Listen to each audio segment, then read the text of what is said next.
All right. Hello everyone.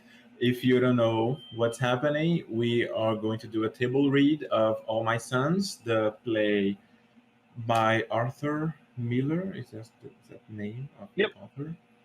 From where the name of the band Twin More Pilots came. So that's it. Thanks everyone for joining and everyone who accepted the challenge of the table read. Just before we begin, let me read the small descriptions of the acts, the synopsis, even though it's not really a synopsis, just a description of where they are set. All three acts of the play are set in the backyard of the Keller home in the outskirts of an American town. The Act One happens in August. Act Two happens in the same evening, but as twilight falls, and Act Three happens 2 o'clock in the following morning. So it's a very small period of time. Is everyone set? Can we begin? Let me know. Yep. I'm Yep. ready. Yeah, let's I'm go. good. All right, so Act One. The backyard of the Keller home in the outskirts of an American town, August of our era. The stage is hedged on right and left by tall, closely planted poplars which lend the yard a secluded atmosphere. Upstage is filled with the back of the house and its open, unroofed porch, which extends into the yard some 6 feet. The house is 2 stories high and has 7 rooms. It would have cost perhaps 15,000 in the early 20s when it was built. Now it is nicely painted, looks tight and comfortable, and the yard is green with sod. Here and there plants whose season is gone. At the right, beside the house, the entrance of the driveway can be seen, but the poplars cut off view of its continuation downstage. In the left corner, downstage, stands the 4 foot high stump of a slender apple tree whose upper trunk and branches lie toppled beside it, fruit still clinging to its branches. Downstage right is a small trellised arbor shaped like a seashell, with a decorative bulb hanging from its forward curving roof. Garden chairs and a table are scattered about. A garbage pail on the ground next to the porch steps, a wire leaf burner near it. On the rise, it is early Sunday morning. Joe Keller is sitting in the sun reading the want ads of the Sunday paper, the other sections of which lie neatly on the ground beside him. Behind his back, inside the arbor, Dr. Jim Bayliss is reading part of the paper at the table. Keller is nearing 60, a heavy man of solid mind and build, a businessman these many years, but with the imprint of the machine shop worker and boss still upon him. When he reads, when he speaks, when he listens, it is with the terrible concentration of the uneducated man for whom there is still wonder in many commonly known things. A man whose judgments must be dredged out of experience and a peasant like common sense. A man among men. Dr. Bayliss is nearly 40, a wry, self controlled man, an easy talker, but with a wisp of sadness that clings even to his self effacing humor. At curtain, Jim is standing at the left, staring at the broken tree. He taps a pipe on it, blows through the pipe, feels in his pockets for tobacco, then speaks. Where's your tobacco? I think I left it on the table. Jim goes slowly to table on the arbor at right, finds a pouch, and sits there on the bench, filling his pipe. Gonna rain tonight. Paper says so? Yeah, right here. Then it can't rain. Frank Lubey enters, from right through a small space between the poplars. Frank is 32 but balding, a pleasant, opinionated man, uncertain of himself, with a tendency toward peevishness when crossed, but always wanting it pleasant and neighborly. He rather saunters in, leisurely, nothing to do. He does not notice Jim in the arbor. On his greeting, Jim does not bother looking up. Hiya. Hello, Frank. What's doing? Nothing. Walking off my breakfast. Looks up at the sky. That beautiful. Not a cloud. Keller looks up. Yeah, nice. Every Sunday ought to be like this. Keller indicated the sections beside him. Want the paper? What's the difference? It's all bad news. What's today's calamity? I don't know. I don't read the news part anymore. It's more interesting in the want ads. Why? You trying to buy something? No, I'm just interested. To see what people want, you know? For instance, here's a guy here's a guy is looking for 2 Newfoundland dogs. Now what's he want with 2 Newfoundland dogs? That is funny. Here's another one. Wanted. Old dictionaries. High prices paid. Now what's a man going to do with old dictionary? Why not? Probably a book collector. You mean he'll be making a living out of that? Sure, there's a lot of them. Keller shakes his head. All the kind of business going on. In my day, either you were a lawyer or a doctor, or you worked in a shop. Now? Well, I was going to be a forester once. Well, that shows you. In my day, there was no such thing. Scanning the page, sweeping it with his hand. You look at a page like this, you realize how ignorant you are. Softly, with wonder, as he scans page.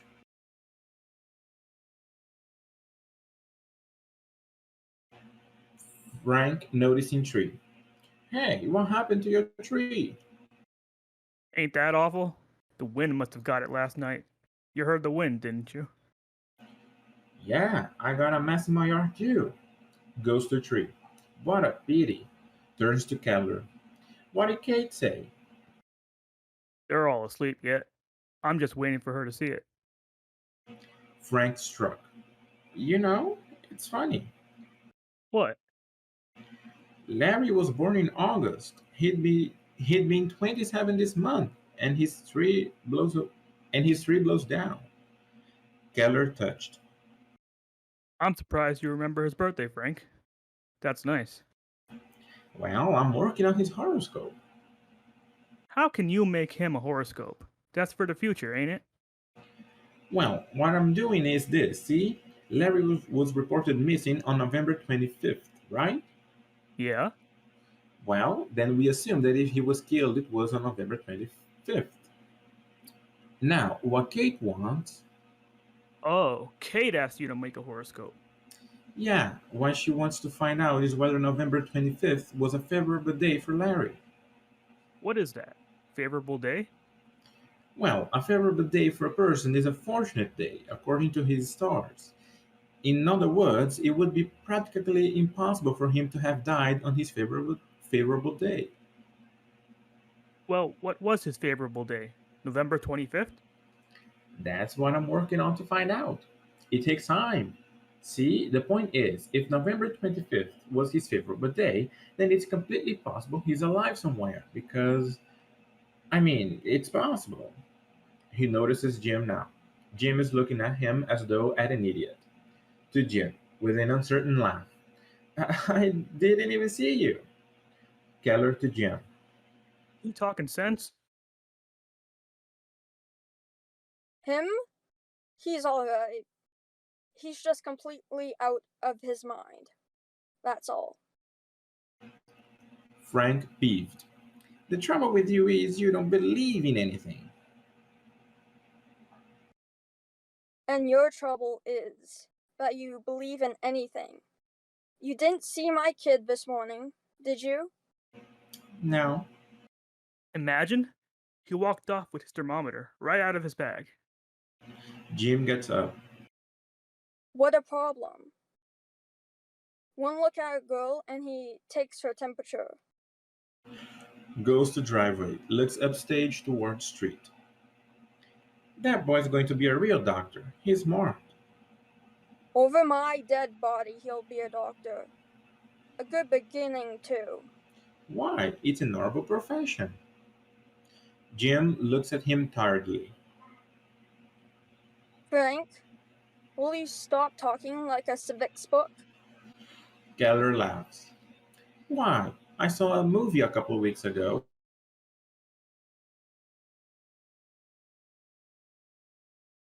Amici.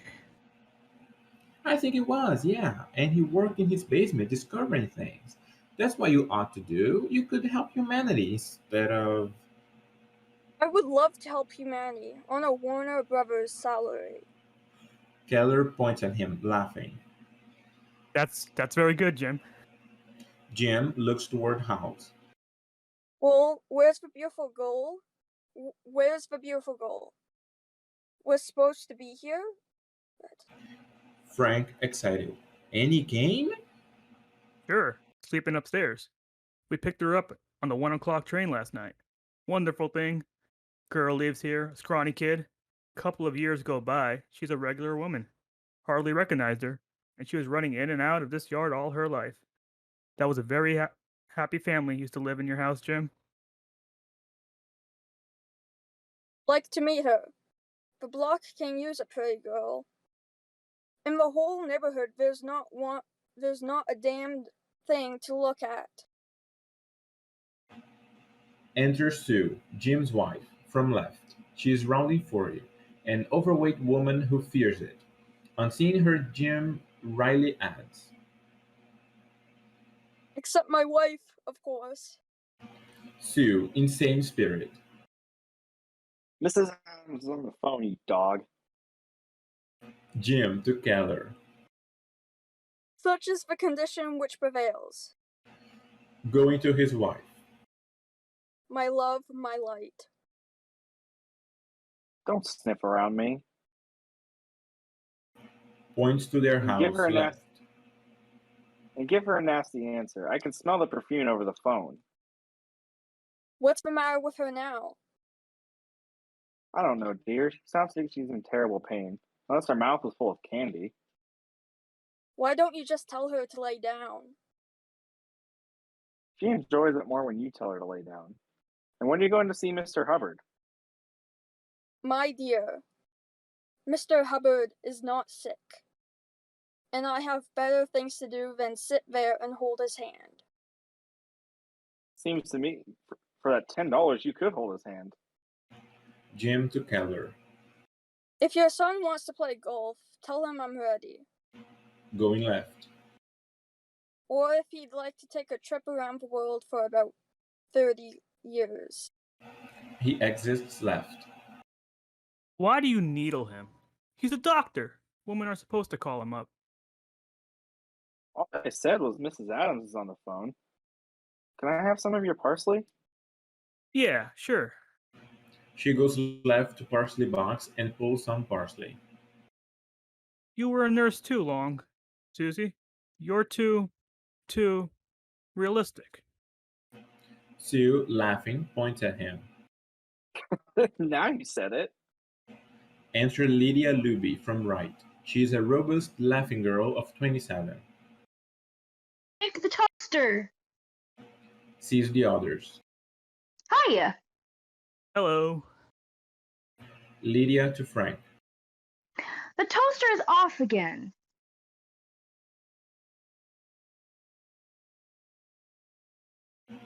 Well, plug it in. I just fixed it. Lydia kindly but insistently.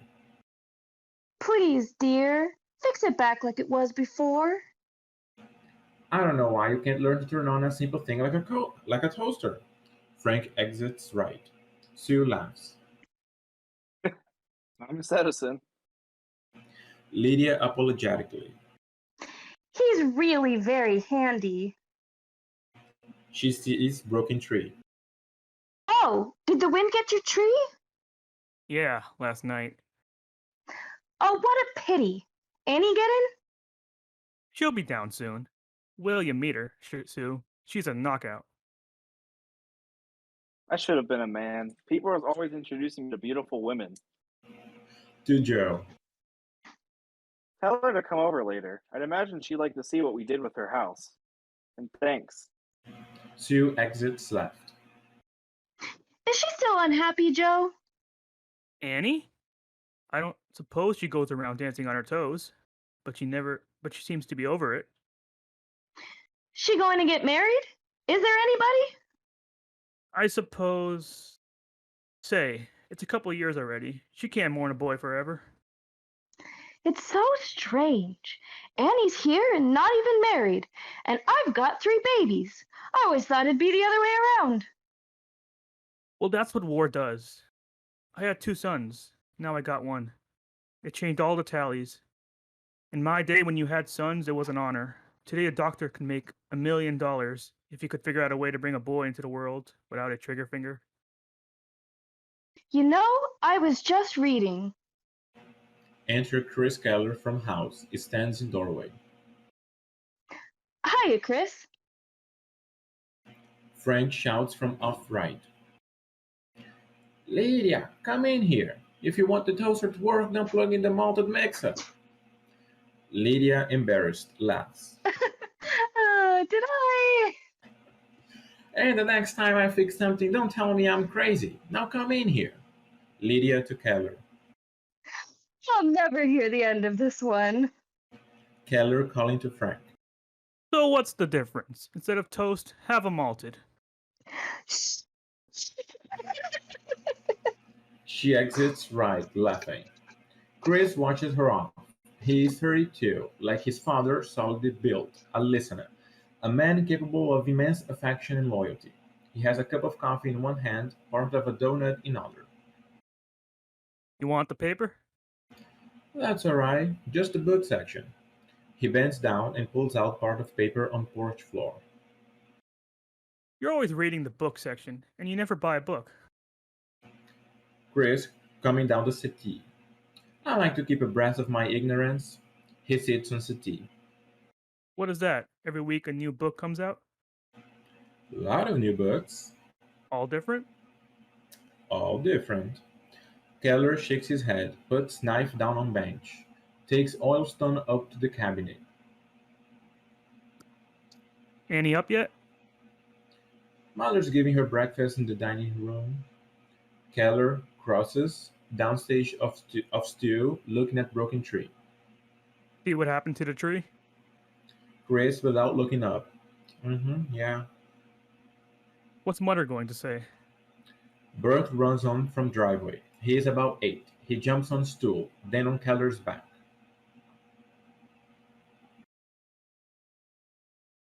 You're fine up. Keller swinging him around and putting him down. Ah, Bert's here. Where's Tommy? He's got his father's thermometer again. Taking a reading. What? But it's only oral. Oh well, there's no harm in oral. So what's new this morning, Bert? Nothing. He goes to the broken tree, walks around it. Then you couldn't have made it a complete inspection of the block. In the beginning, when I first made you a policeman, you used to come in every morning with something new. Now nothing's ever new. Except some kids from 30th Street. They started kicking a can down the block, and I made them go away because you were sleeping. Now you're talking, Bert. Now you're on the ball. First thing you know, I'm liable to make you a detective. Bert pulls him down by the lapel and whispers in his ear. See the now? See, jail ain't allowed, Bert. You know that. I bet you there isn't even a jail. I don't see any bars on the cellar windows. Bert, on my word of honor, there's a jail in the basement. I showed you my gun, didn't I? But that's a hunting gun. That's an arresting gun. Then why don't you ever arrest anybody? Tommy said another dirty word to Doris yesterday, and you didn't even demote him. Keller, he chuckles and winks at Chris, who is enjoying all this. Yeah, that's a dangerous character. That Tommy. Beckons him closer. What word does he say? Bert, backing away quickly in great embarrassment. Oh, I can't say that. Keller grabs him by the shirt and pulls him back. Well, give me an idea. I can't. It's not a word. Whisper it in my ear. I'll close my eyes. Maybe I won't even hear it. Bert, on tiptoe, puts his lips to Keller's ears. then in unbearable embarrassment steps back. I can't, Mr. Keller. Chris laughing. Don't make him do that. Okay, Bert. I take your word. Now go out and keep both eyes peeled. Bert interested. What? For what? Bert, the whole neighborhood is depending on you. A policeman don't ask questions. Now peel them eyes. Bert mystified but willing. Okay? He runs off right back at Arbor. Keller calling after him. And mum's the word, Bert. Bert stops and sticks his head through the arbor. Just in general. BVERY careful. Bert nods in bewilderment. Okay? Bert exits downstage right. Keller laughs. You got all the kids crazy. One of these days they'll all come in here and beat your brains out. What you going to say? Maybe she ought to tell her before she sees it. She saw it. How could she see it? I was the first one up. She was still in bed. She was out here when it broke. When? About 4 this morning, indicating window above them. I heard it cracking and I woke up and looked out. She was standing right here when it cracked. What was she doing out here 4 in the morning? I don't know. When it cracked, she ran back into the house and cried in the kitchen. Did you talk to her? No, I figured the best thing was to leave her alone. Pause. Keller deeply touched. She cried hard? I could hear her right through the floor of my room. Keller slight pause. What was she doing out here at that hour? Chris silent, an undertone of anger showing. She's dreaming about him again. She's walking around at night. I guess she is. She's getting just like after he died. Slight What's pause. the meaning of that? I don't know the meaning of it. Slight pause. But I know one thing, Dad. We've made a terrible mistake with Mother. What? Being dishonest with her. That kind of thing always pays off. And now it's paying off. What do you mean dishonest? You know Larry's not coming back, and I know it. Why do we allow her to go on thinking that we believe with her? What do you want to do? Argue with her? I don't want to argue with her, but it's time she realized that nobody believes Larry's alive anymore. Keller simply moves away, thinking, looking at the ground. Why shouldn't she dream of him? Walk the nights waiting for him? Do we contradict her? Do we say straight out that we have no hope anymore? That we haven't had any hope for years now? Keller frightened at the thought. You can't say that to her. We've got to say it to her. How are you going to prove it? Can you prove it? For God's sake, 3 years. Nobody comes back after 3 years. It's insane. To you it is, and to me, but not to her. You can talk yourself blue in the face, but there's nobody and there's no grave. So where are you? Sit down, Dad. I want to talk to you. Keller looks at him searchingly a moment, and sitting. The trouble is the goddamn newspapers. Every month some boy turns up from nowhere, so the next one's going to be Larry. So... All right, listen to me. Slight pause. Keller sits on settee. You know why I asked Annie here, don't you? Keller, he knows, but... Why? You know.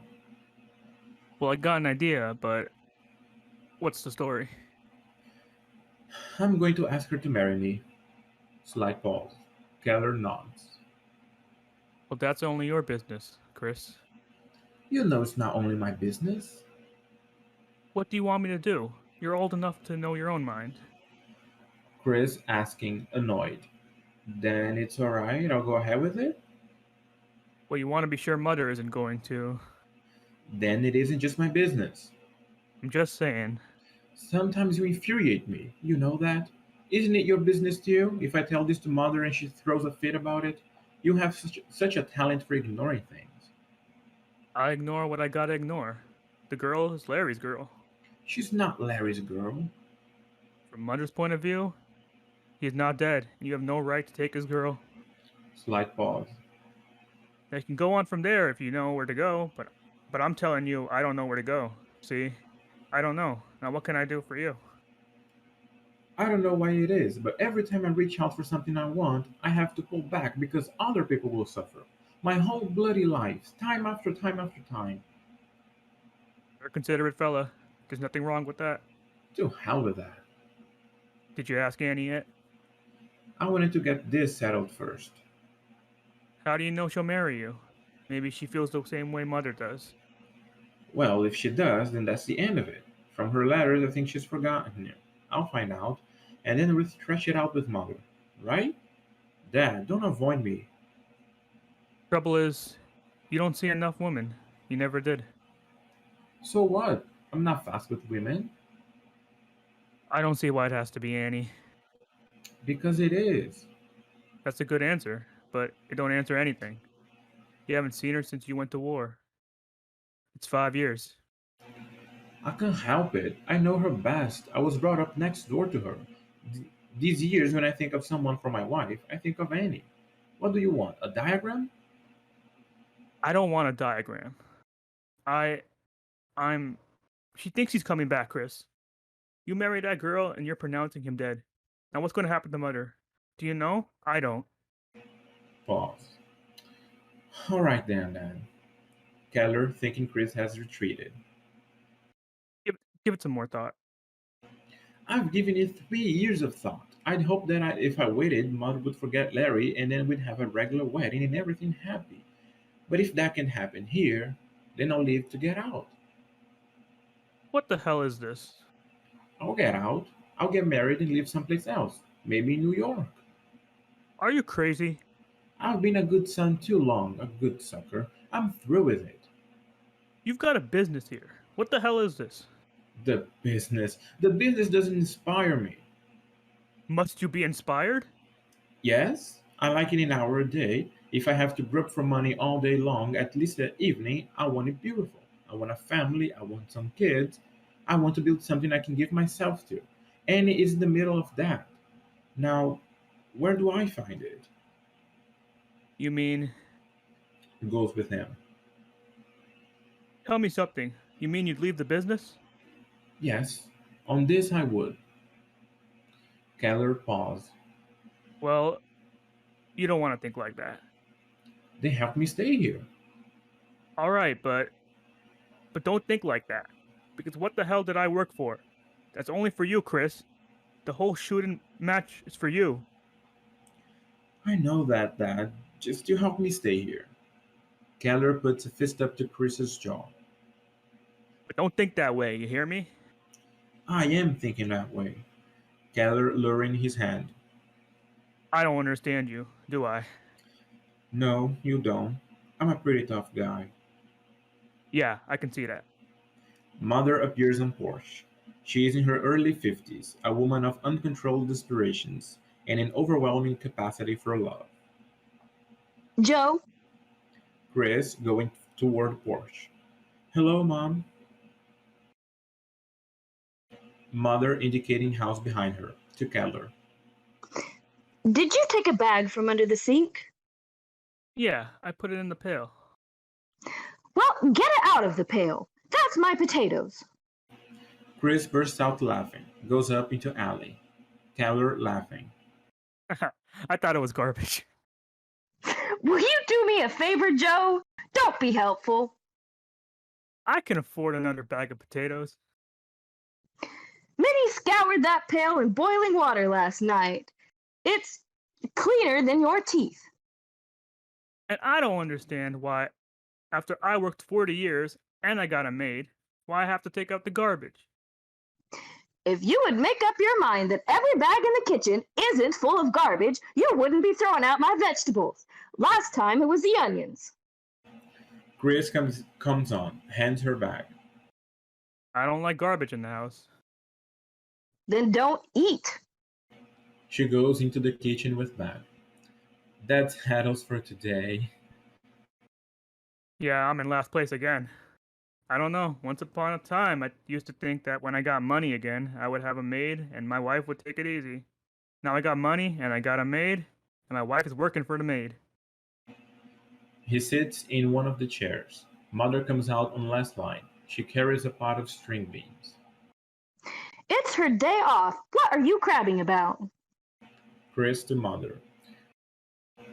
Isn't Annie finished eating? Mother, looking around preoccupiedly at Yarn. She'll be right out. Moves. That wind did some job on this place. Off the tree. So much for that, thank God. Keller indicating chair beside him. Sit down. Take it easy. Mother, she presses her hand to top of her head. I've got such a funny pain on the top of my head. Can I get you an aspirin? Mother picks a few petals off ground, stands there smelling them in her hand, then sprinkles them over plants. No more roses. It's so funny. Everything decides to happen at the same time. This month is his birthday. His tree blows down. Annie comes. Everything that happened seemed to be coming back. I was just down the cellar, and what do I stumble over? His baseball glove. I haven't seen it in a century. Don't you think Annie looks well? Fine. There's no question about it. She's a beauty. I still don't know what brought her here. Not that I'm not glad to see her, but... I just thought we all like to see each other again. Mother just looks at him, nodding ever so slightly, almost as though admitting something. And I wanted to see her myself. Mother, her nods halt to Keller. The only thing is I think her nose got longer. But I'll always love that girl. She's one that didn't jump into bed with somebody else as soon as it happened with her fella.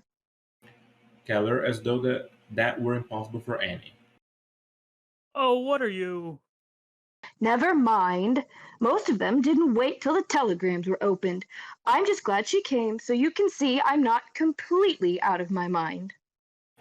Sits and rapidly breaks the string beans in the pot. Just because she isn't married doesn't mean she's been mourning Larry. Mother with an undercurrent of observation. Why then isn't she? Chris a little flustered. Well, it could have been any number of things. Mother directly at him. Like what, for instance? Chris embarrassed, but standing his ground. I don't know, whatever it is. Can I get you an aspirin? Mother puts her hand to her head. Mother, she gets up and goes aimlessly toward the trees on rising. It's not like a headache. You don't sleep, that's why. She's wearing out more bedroom slippers than shoes. I had a terrible night. She stops moving. I never had a night like that. Chris looks at Keller. What was it, Mom? Did you dream? More than a dream. Chris hesitantly. About Larry? I was fast asleep, and... Raising her arm over the audience. Remember the way he used to fly low past the house when he was in training? Well, we used to see his face in the cockpit going by. That's the way I saw him. Only high up, way up where the clouds are. He was so real I could reach out and touch him. And suddenly he started to fall and crying to me. Mom, Mom! I could hear him like he was in the room. Mom! It was his voice. If I could touch him, I knew I could stop him. If I could only... Breaks off, allowing her outstretched hand to fall. I woke up and it was so funny. The wind. It was like the roaring of his engine. I came out here. I must have still been half asleep. I could hear that roaring like he was going by. The tree snapped right in front of me. And I came awake. She is looking at the tree. She suddenly realizes something. Turns with a reprimanding finger shaking slightly at Keller. See? We should never have planted that tree. I said so in the first place. It was too soon to plant a tree for him. Grace alarmed. Too soon. Mother angering. We rushed into it. Everybody was in such a hurry to bury him. I said not to plant it yet. To Keller. I told you to... Mother, mother. She looks into his face. The wind blew it down. What significance has that got? What are you talking about? Mother, please. Don't go through it all again, will you? It's no good. It doesn't accomplish anything. I've been thinking, maybe we ought to put our minds to forgetting him. That's the third time you've said that this week. Because it's not right. We never took up our lives again. We're like at a railroad station waiting for a train that never comes in. Mother pressed the top of her head. Get me an aspirin, hey? Sure, and let's break out of this one, huh, Mom? I thought the four of us might go out to dinner a couple of nights. Maybe go dancing out at the shore. Fine. To Keller. We can do it tonight. Swell with me. Oh, sorry. Well, with me. Sure, let's have some fun. To Mother. You start with this aspirin. He goes up and into house with new spirit. Her smile vanishes. Mother with an accusing undertone. Why did he invite her here? Why does that bother you? She's been in New York 3.5 years. Why all of a sudden? Well, maybe he just wanted to see her. Nobody comes 700 miles just to see. What do you mean? He lived next door to the girl all his life. Why shouldn't he want to see her again? Mother looks at him critically. Don't look at me like that.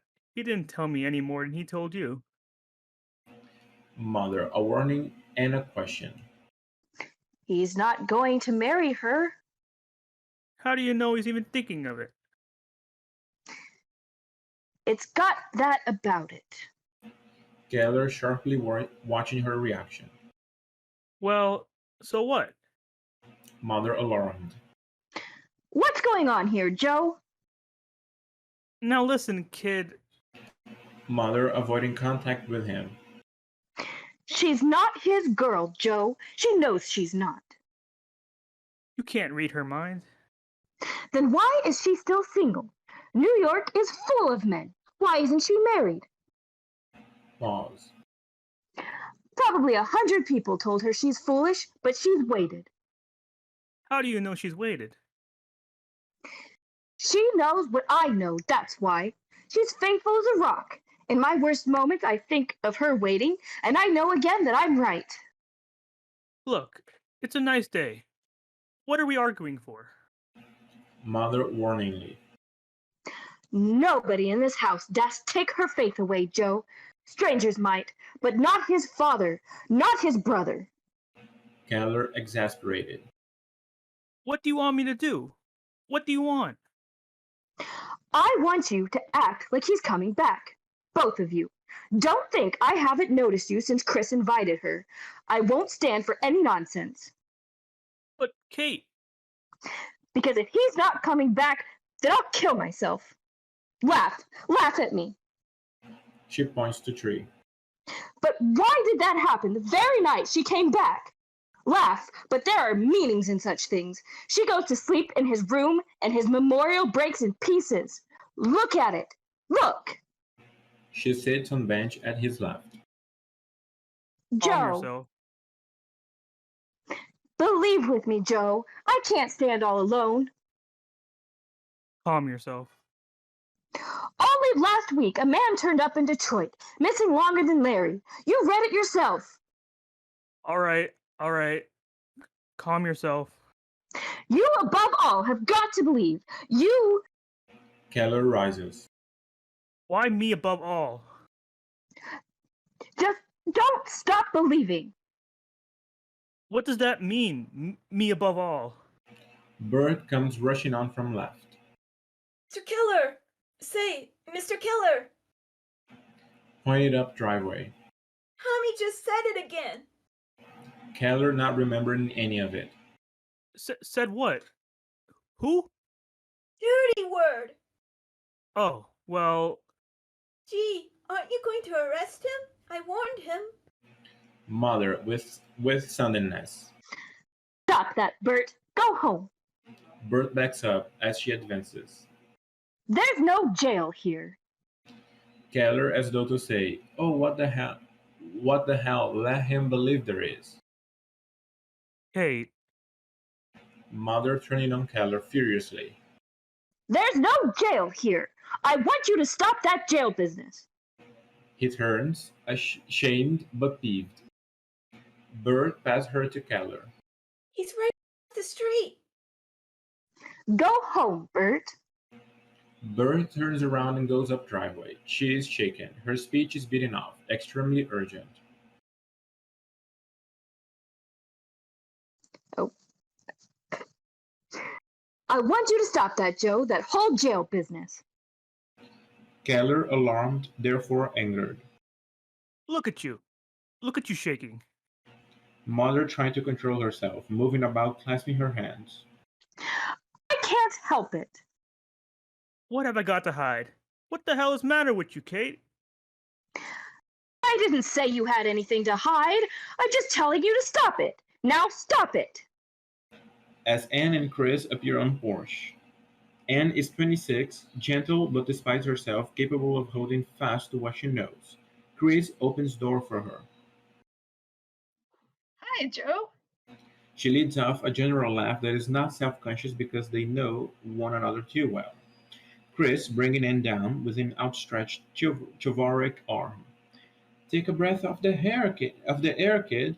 You never get air like that in New York. Mother, genuinely overcome with it.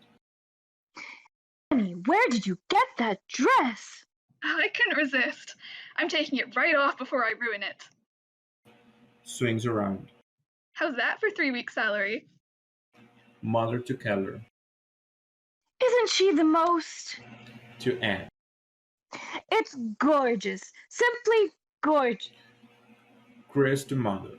No kidding now. Isn't she the prettiest gal you ever saw? Mother, cut short by his obvious admiration. She finds herself reaching out for a glass of water and aspirin in his hands, and You gained a little weight, didn't you, darling? she gulps pill and drinks. It comes and goes. Look how nice her legs turned out. And she runs to fence left. Boy, the poplars got thick, didn't they? Keller moves upstage to settee and sits. Well, it's 3 years, Annie. We're getting old, kid. How does Mom like New York? Anne keeps looking through trees. Anne a little hurt. Why'd they take our hammock away? Oh no, it broke. A couple of years ago. What broke? He had one of his light lunches and flopped on into it. And she laughs and turns back toward Jim's yard. Oh, excuse me. Jim has come to fence and is looking over it. He is smoking a cigar. As she cries out, he comes on around on stage. How did you do? To Chris. She looks very intelligent. Anne, this is Jim, Dr. Bayliss. Anne shaking Jim's hand. Oh, sure, he writes a lot about you. Don't believe it. He likes everybody. In the battalion, he was known as Mother McKellar. I can believe it. You know, To Mother. it's so strange seeing him come out of that yard. To Chris. I guess I never grew up. It almost seems that Mom and Pop are in there now, and you and my brother doing algebra, and Larry trying to copy my homework. Gosh, those dear dead days beyond recall. Well, I hope that doesn't mean you want me to move out. Sue calling from off left.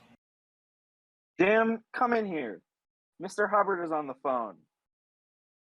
Told you I didn't want. Sue commandingly sweet. Please, dear, please? Jim resigned. All right, Susie. Trailing off. All right, all right. To Anne. I've only met you, Anne. I've only met you, Anne.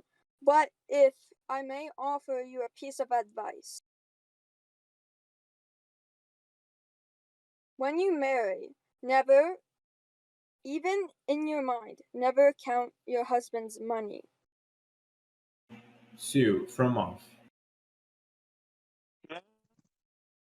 At once. Turns and goes left.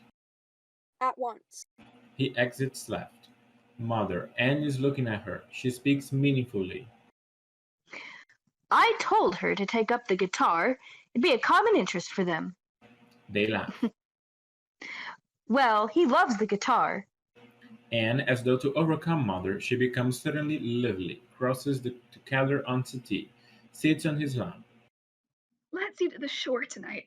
Raise some hell around here like we used to before Larry went. Mother, emotionally. You think of him! You see? Triumphantly. She thinks of him. Anne, with an uncomprehending smile. What do you mean, Kate? Nothing, just that you remember him. He's in your thoughts. That's a funny thing to say. How could I help remembering him?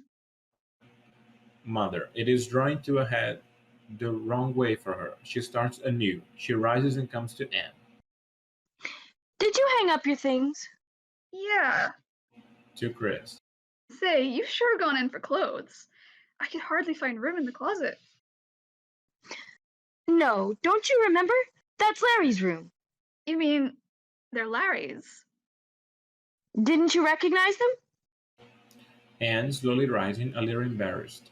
Well, it never occurred to me that you'd... I mean, the shoes are all shined.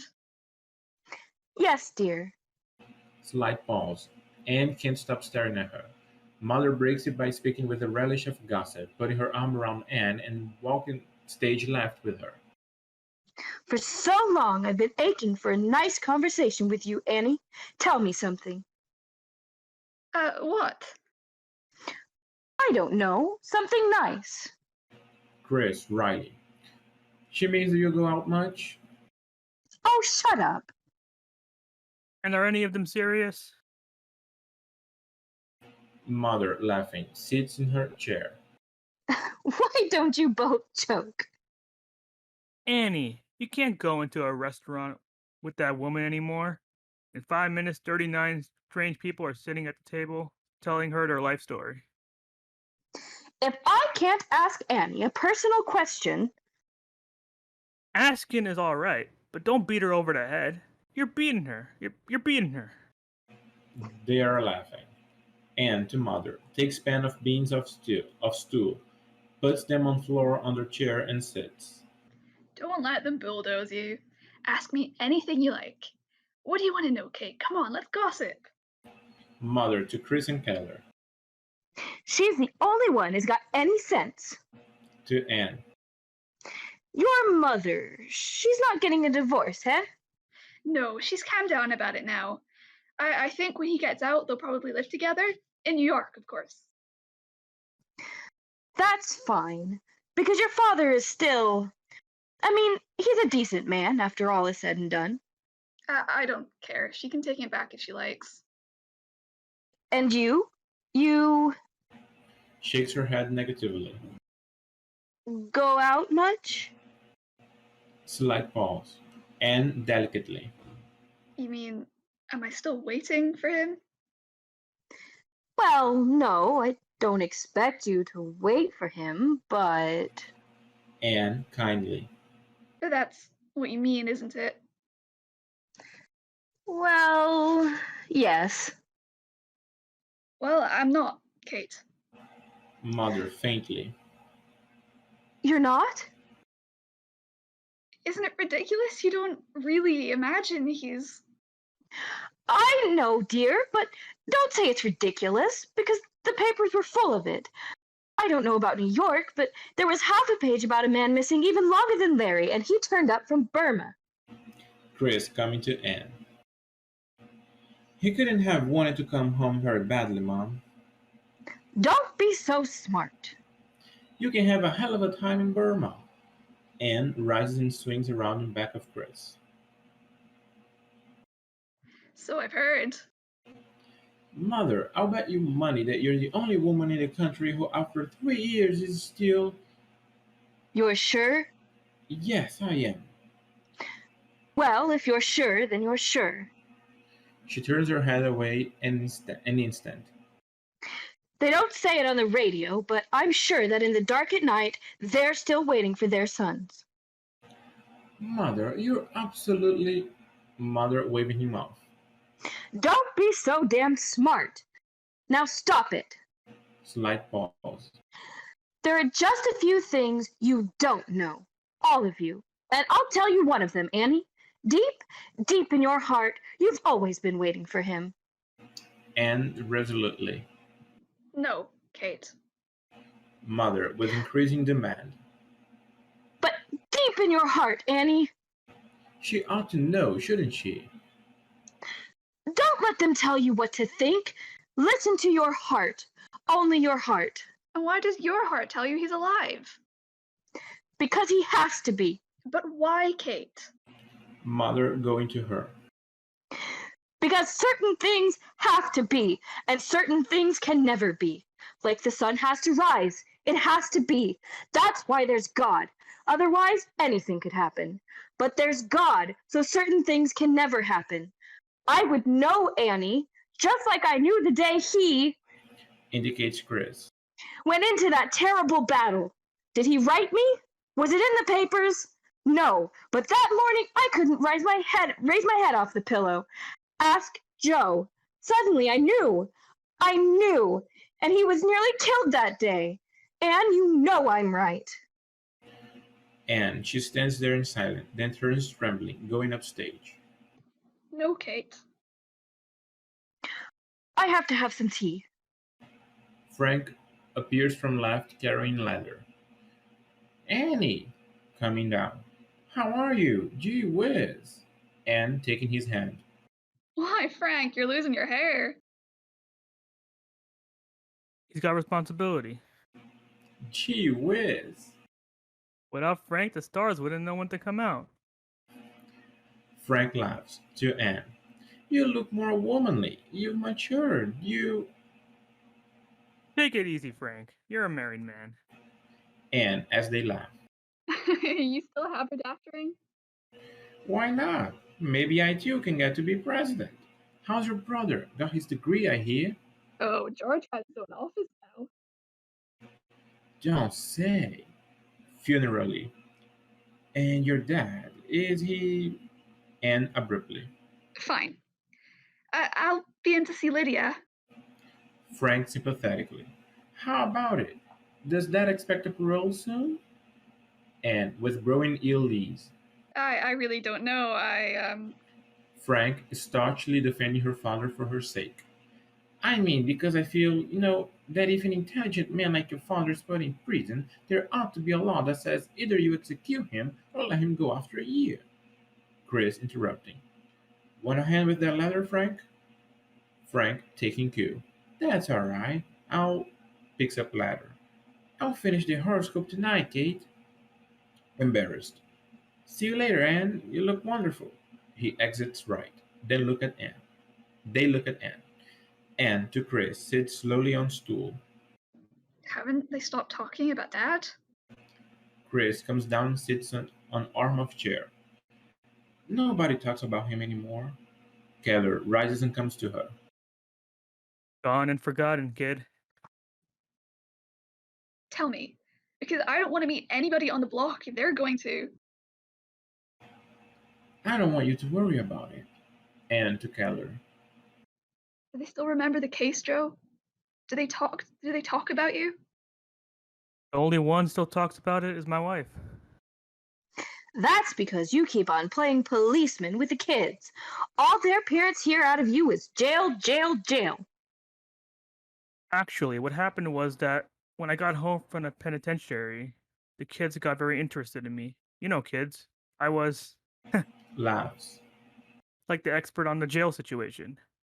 And as time passed, they got confused, and I ended up the detective. Laughs. Except that they didn't get it confused. To Anne. He hands out police badges from the post toasties boxes. They laugh. Anne wondrously at them, happily. She rises and comes to Keller, putting her arm around his shoulder. Gosh, it's wonderful to hear you laughing about it. Why? What did you expect? Well, the last thing I remember on this block was one word. Murderers. Remember that, Kate? Mrs. Hammond standing in front of our house and yelling that word. She's still around, I suppose. They're all still around. Don't listen to her. Every Saturday night, the whole gang is playing poker in this arbor. All the ones who yelled murderer taking my money now. Don't, Joe. She's a sensitive girl. Don't fool her. To Anne. They still remember about Dad. It's different with him. Indicates Joe. He was exonerated. Your father's still there. That's why I wasn't so enthusiastic about your coming. Honestly, I know how sensitive you are, and I told Chris, I said, Listen, you do like I did and you'll be all right. The day I came home, I got out of my car, but not in front of the house. On the corner. You should have been there, Annie. And you too, Chris. You'd have seen something. Everybody knew I was going out that day. The portraits were loaded. Picture it now. None of them believed I was innocent. Story was, I pulled a fast one, getting myself exonerated. So I get out of the car and I walk down the street, but very slow. And with a smile, the beast. I was the beast. The guy who sold cracked cylinder heads to the Army Air Force. The guy who made the 21 P-40s crash in Australia. Kid, walking down the street that day, I was guilty as hell. Except I wasn't. And there was a court paper in my pocket to prove I wasn't. And I walked past the porches. Result? 14 months later, I had one of the best shops in the state again. A respected man again. Bigger than ever. Chris with admiration. Joe, my guts. Keller, now with great force. That's the only way you lick 'em, is guts. To Anne. The worst thing you did was to move away from here. You made it tough for your father when he gets out. That's why I tell you, I like to see him move back right in this block. Mother pained. how could they move back? It ain't gonna end till they move back.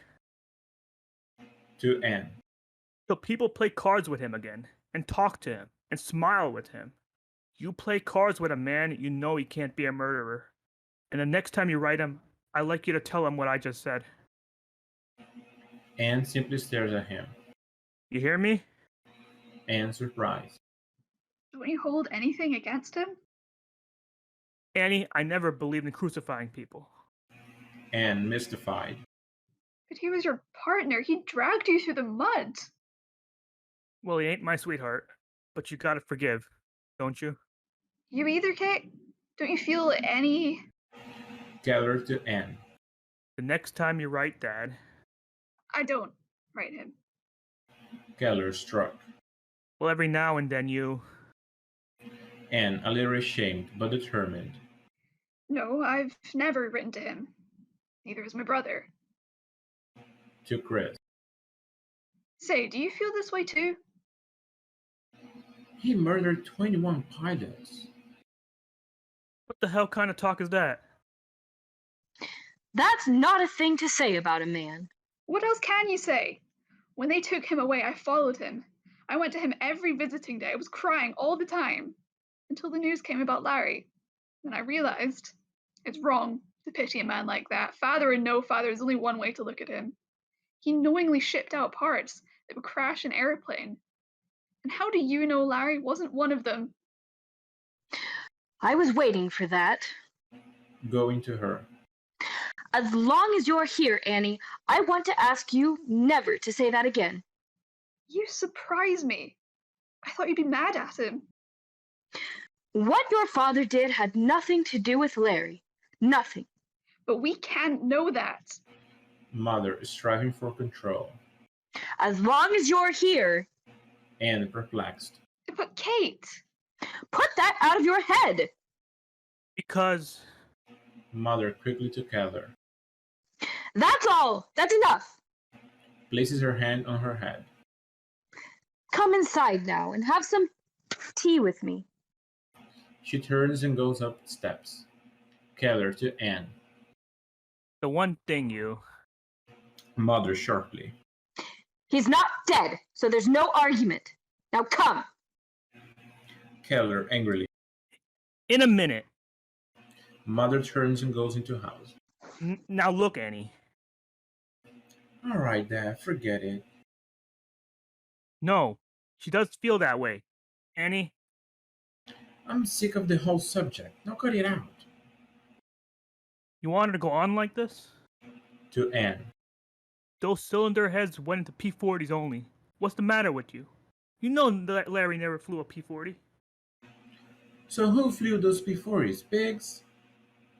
The man was a fool. But don't make a murderer out of him. You got no sense. Look what it does to her. To Anne. Listen, you gotta appreciate what was doing in that shop in the war. The both of you. It was a madhouse. Every half hour, the major calling for cylinder heads. They were whipping us with the telephone. The trucks were hauling them away hot, damn near. I mean, just try to see it human. See it human. All of a sudden, a batch comes out with a crack. That happens. That's the business. A fine hairline crack. Alright, so he's a little man. Your father. Always scared of loud voices. What'll the major say? Half a day the production shot? What'll I say? You know what I mean?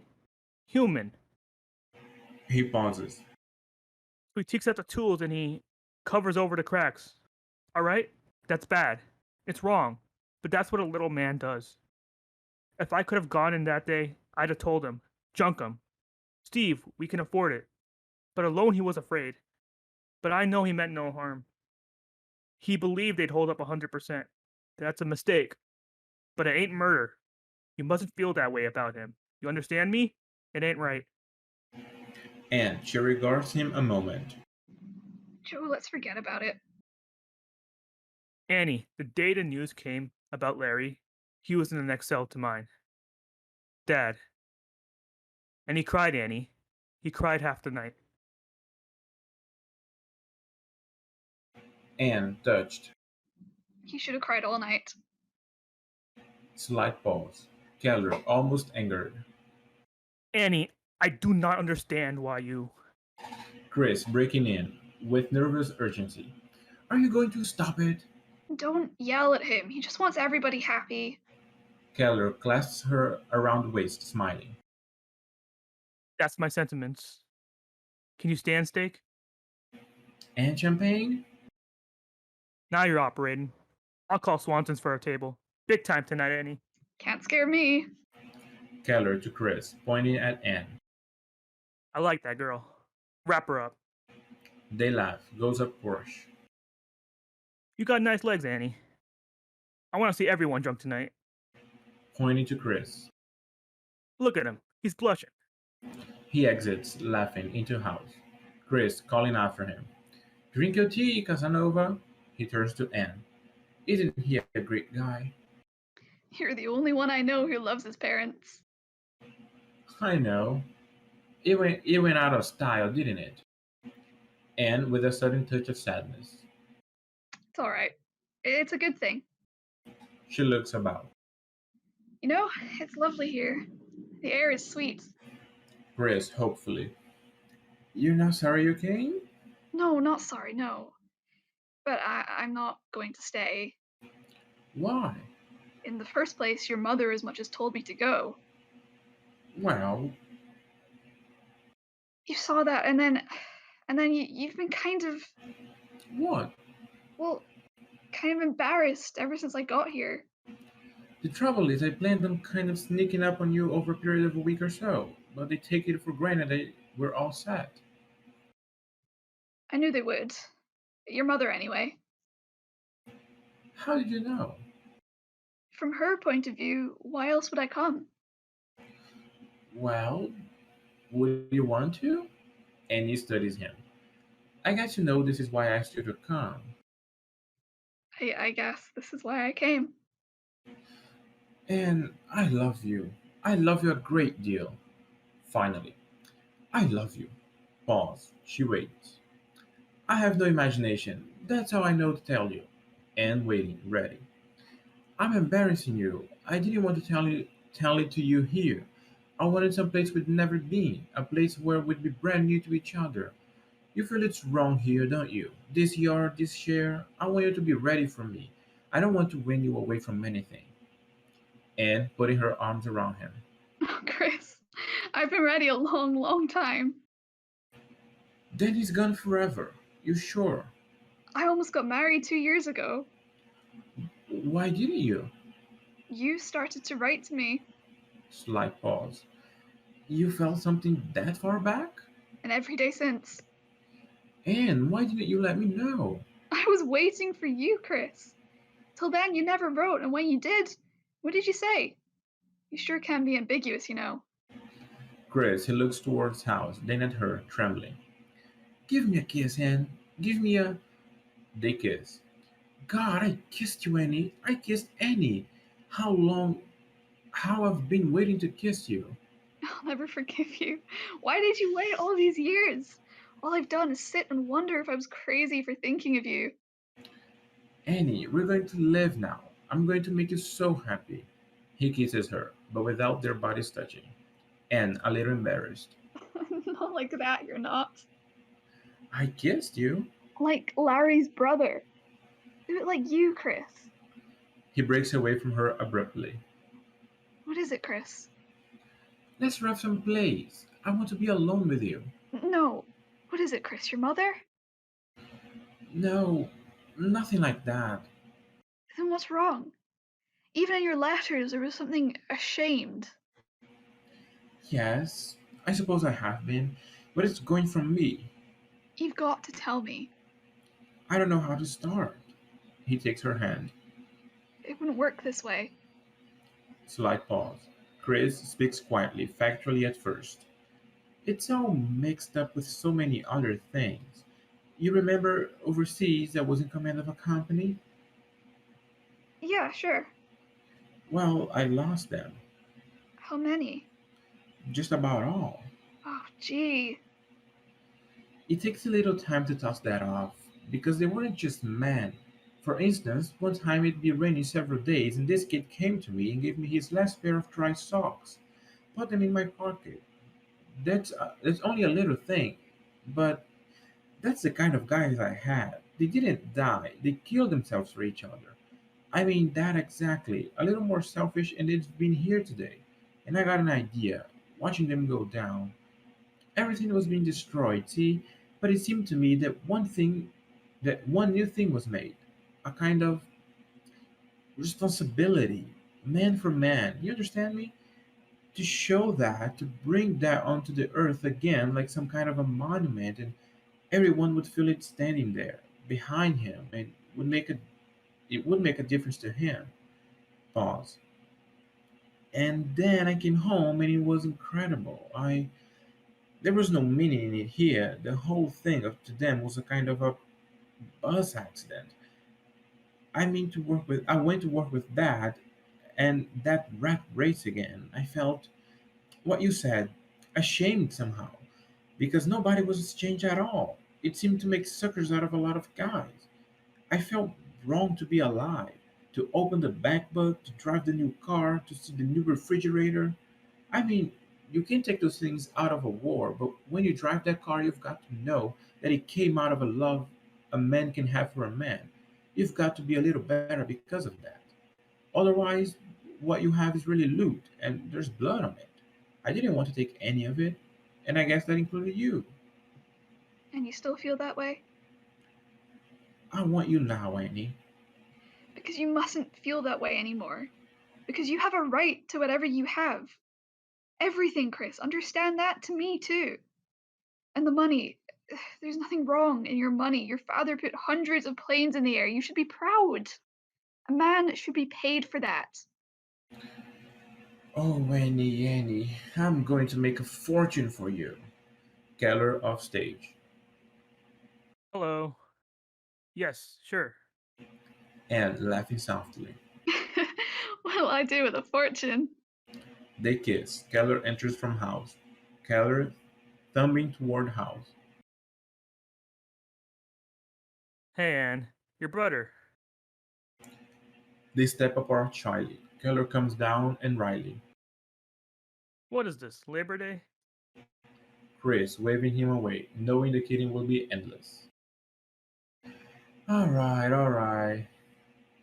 You shouldn't burst out like that. Oh, nobody told me it was Labor Day. Looks around. Where's the hot dogs? Chris loving it. All right, you said it once. Well, as long as I know it's Labor Day from now on, I'll wear a bell around my neck. And affectionately. He's so subtle. George Bernard Shaw as an elephant. George? Hey, you kissed it out of my head. Your brother's on the phone. Anne surprised. My brother? Yeah, George. Long distance. What's the matter? Is anything wrong? I don't know. Kate's talking to him. Hurry up. She'll cost him $5. And she takes a step upstage, then comes down toward Chris. I wonder if we ought to tell your mother yet. I mean, I'm not very good in an argument. We'll wait till tonight, after dinner. Now don't get tense, just leave it to me. What are you telling her? Go ahead, Anne. With misgivings, Anne goes up and into the house. We're getting married, Dad. Keller nods indecisively. Well, don't you say anything? Keller distracted. I'm glad, Chris. George is calling from Columbus. Columbus? Did Annie tell you he was going to see his father today? No, I don't think she knew anything about it. Keller asking uncomfortably. Chris, you think you know her pretty good? Chris hurt and apprehensive. What kind of a question? I'm just wondering. All these years, George don't go to see his father. Suddenly he goes, and she comes here. Well, what about it? It's crazy, but it comes to my mind. She don't hold nothing against me, does she? Chris angry. I don't know what you're talking about. Keller a little more combatively. I'm just talking. To his last day in court, the man blamed it all on me. And this is his daughter. I mean, if she was sent here to find out something. Chris angered. Why? What is there to find out? Anne on phone off stage. Why are you so excited, George? What happened there? I mean, if they want to open up the case again for a nuisance value to hurt us. Dad, how could you think that of her? Anne still on phone simultaneously. But what did he say to you, for God's sake? Couldn't be. You know. Dad, you amaze me. Keller breaking in. All right, forget it. Forget it. With great force, moving about. I want a clean start for you, Chris. I want a new sign over the plant. Christopher Keller, Incorporated. Chris, a little uneasily. J.O. Keller is good enough. We'll talk about it. I'm going to build you a house. Stone, with a driveway from the road. I want you to spread out, Chris. I want you to use what I made for you. He is close to him now. I mean with joy, Chris. Without shame. With joy. Chris touched. I will, Dad. Keller with deep emotion. Say it to me. Why? Because sometimes I think you're ashamed of the money. No, don't feel that. Because it's good money. There's nothing wrong with the money. Chris a little frightened. Dad, you don't have to tell me this. Keller with overriding affection and self-confidence now. He grips Chris by the back of the neck and with laughter between his determined jaws. Look, Chris. I'll go to work on Mother for you. We'll get her so drunk tonight, we'll all get married. Steps away with a wide gesture of his arm. There's gonna be a wedding, kid. like there never was seen. Champagne, tuxedos. He breaks off as Anne's voice comes out loud from the house where she is still talking on phone. Simply because when you get excited, you don't control yourself. Mother comes out of house. Well, what did he tell you, for God's sake? Pause. All right, come then. Pause. Yes, they'll all be here. Nobody's running away from you. And try to get a hold of yourself, will you? Pause. All right. Goodbye. There is a brief pause as Anne hangs up receiver, then comes out of kitchen. Something happened? He's coming here? On the 7 o'clock. He's in Columbus. To Mother. I told him it would be all right. Sure, fine. Your father took sick? Anne, mystified. No, George didn't say he was sick. Shaking it off. I don't know. I suppose it's something stupid. You know my brother. She comes to Chris. Let's go for a drive or something. Sure. Give me the keys, Dad. Drive through the park. It's beautiful now. Come on, Anne. To them. Be back right away. Anne, as she and Chris exit up driveway.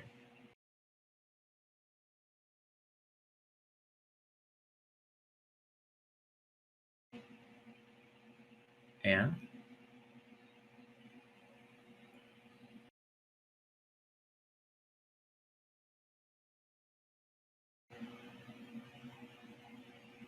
Anne, that's your line. Oh, sorry, my Wi-Fi had a second. See you. Mother comes down toward Keller, her eyes fixed on him. Take your time. To Mother.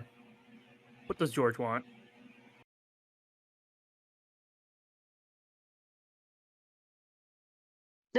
Sorry.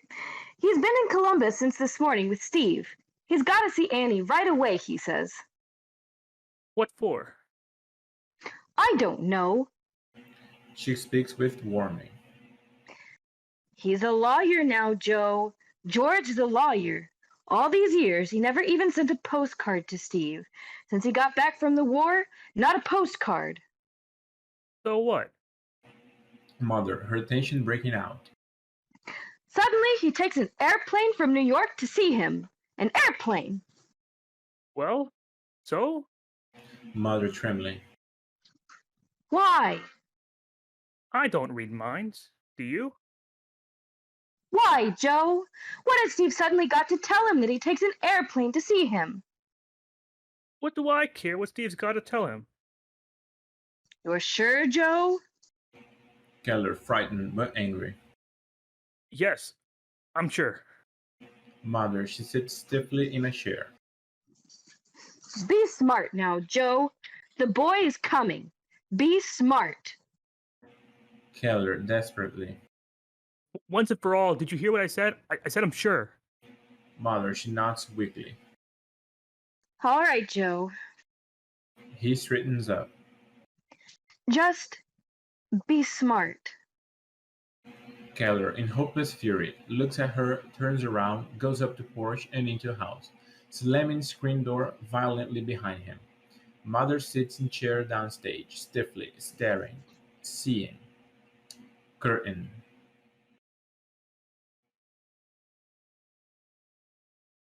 Act 2 of All My Sons. As twilight falls that evening, on the rise, Chris is discovered at right, sawing the broken-off tree, leaving Stump standing alone.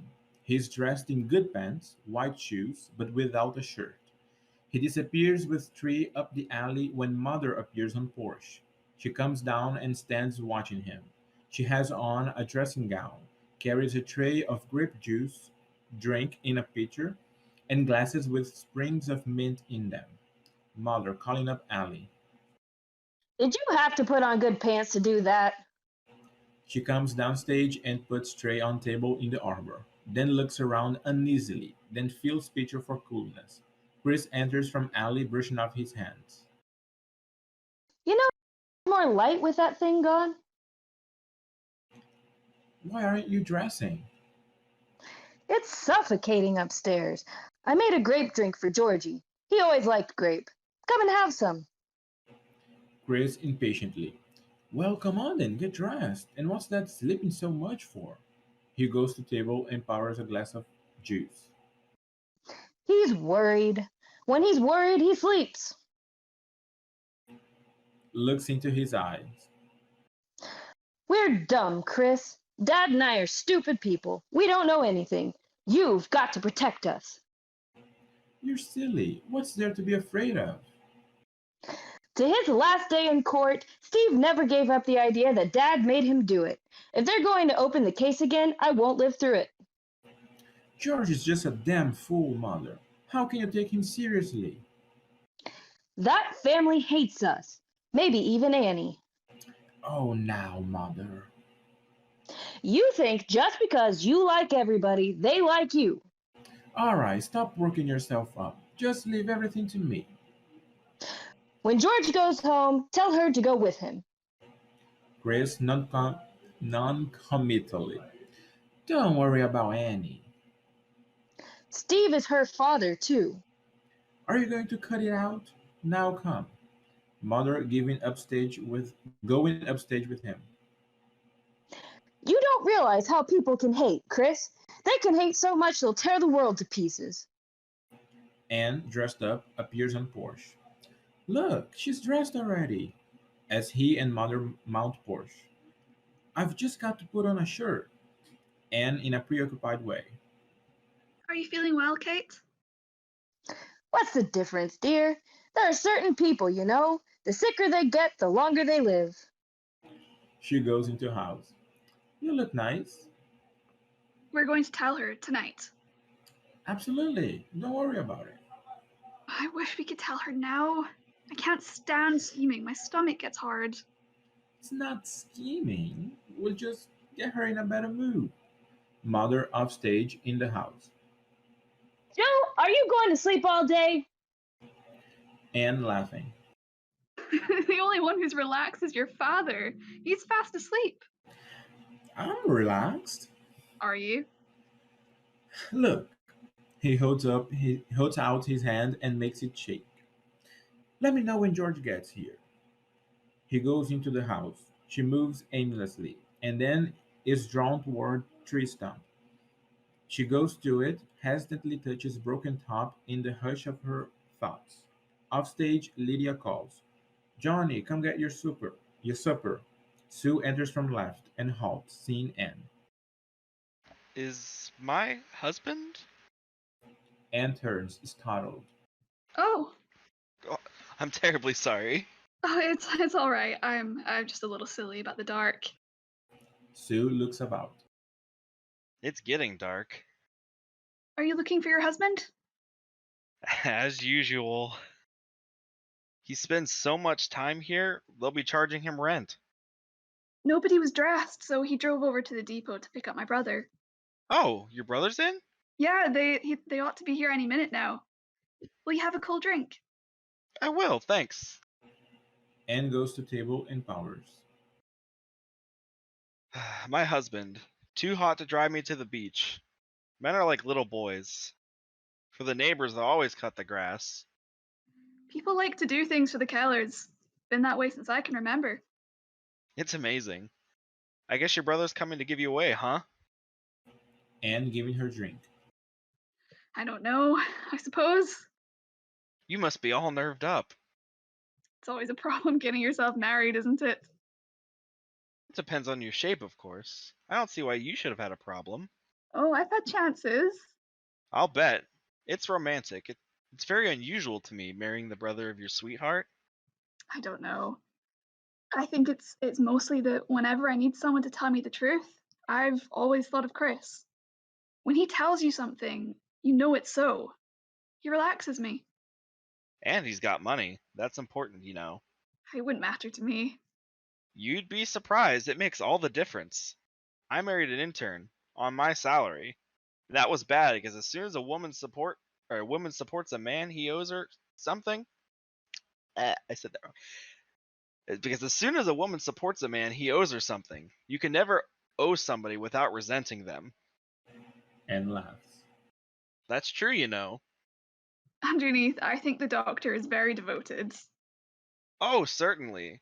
But it's bad when a man always sees the bars in front of him. Jim thinks he's in jail all the time. Oh, That's why I've been intending to ask you a small favor, Anne. It's something very important to me. certainly, if I can do it. You can. When you take up housekeeping, try to find a place away from here. Are you fooling? I'm very serious. My husband is unhappy with Chris around. How is that? Jim's a successful doctor, but he's got an idea he'd like to do medical research. Discover things, you see. Well, isn't that good? Research pays $25 a week, minus laundering the hair shirt. You've got to give up your life to go into it. How does Chris? Sue with growing feeling. Chris makes people want to be better, that it's possible to be. He does that to people. Is that bad?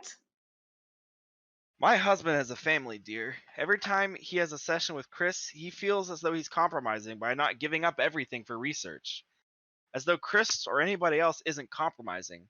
It happens with Jim every couple of years. He meets a man and makes a statue out of him.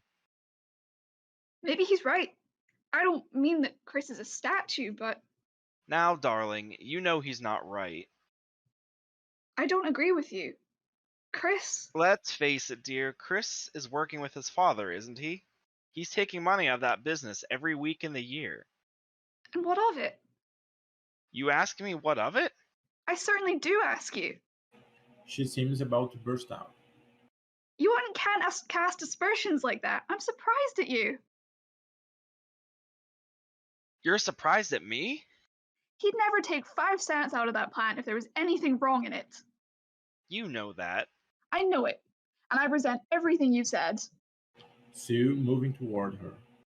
You know what I resent, dear? Please, I don't want to argue.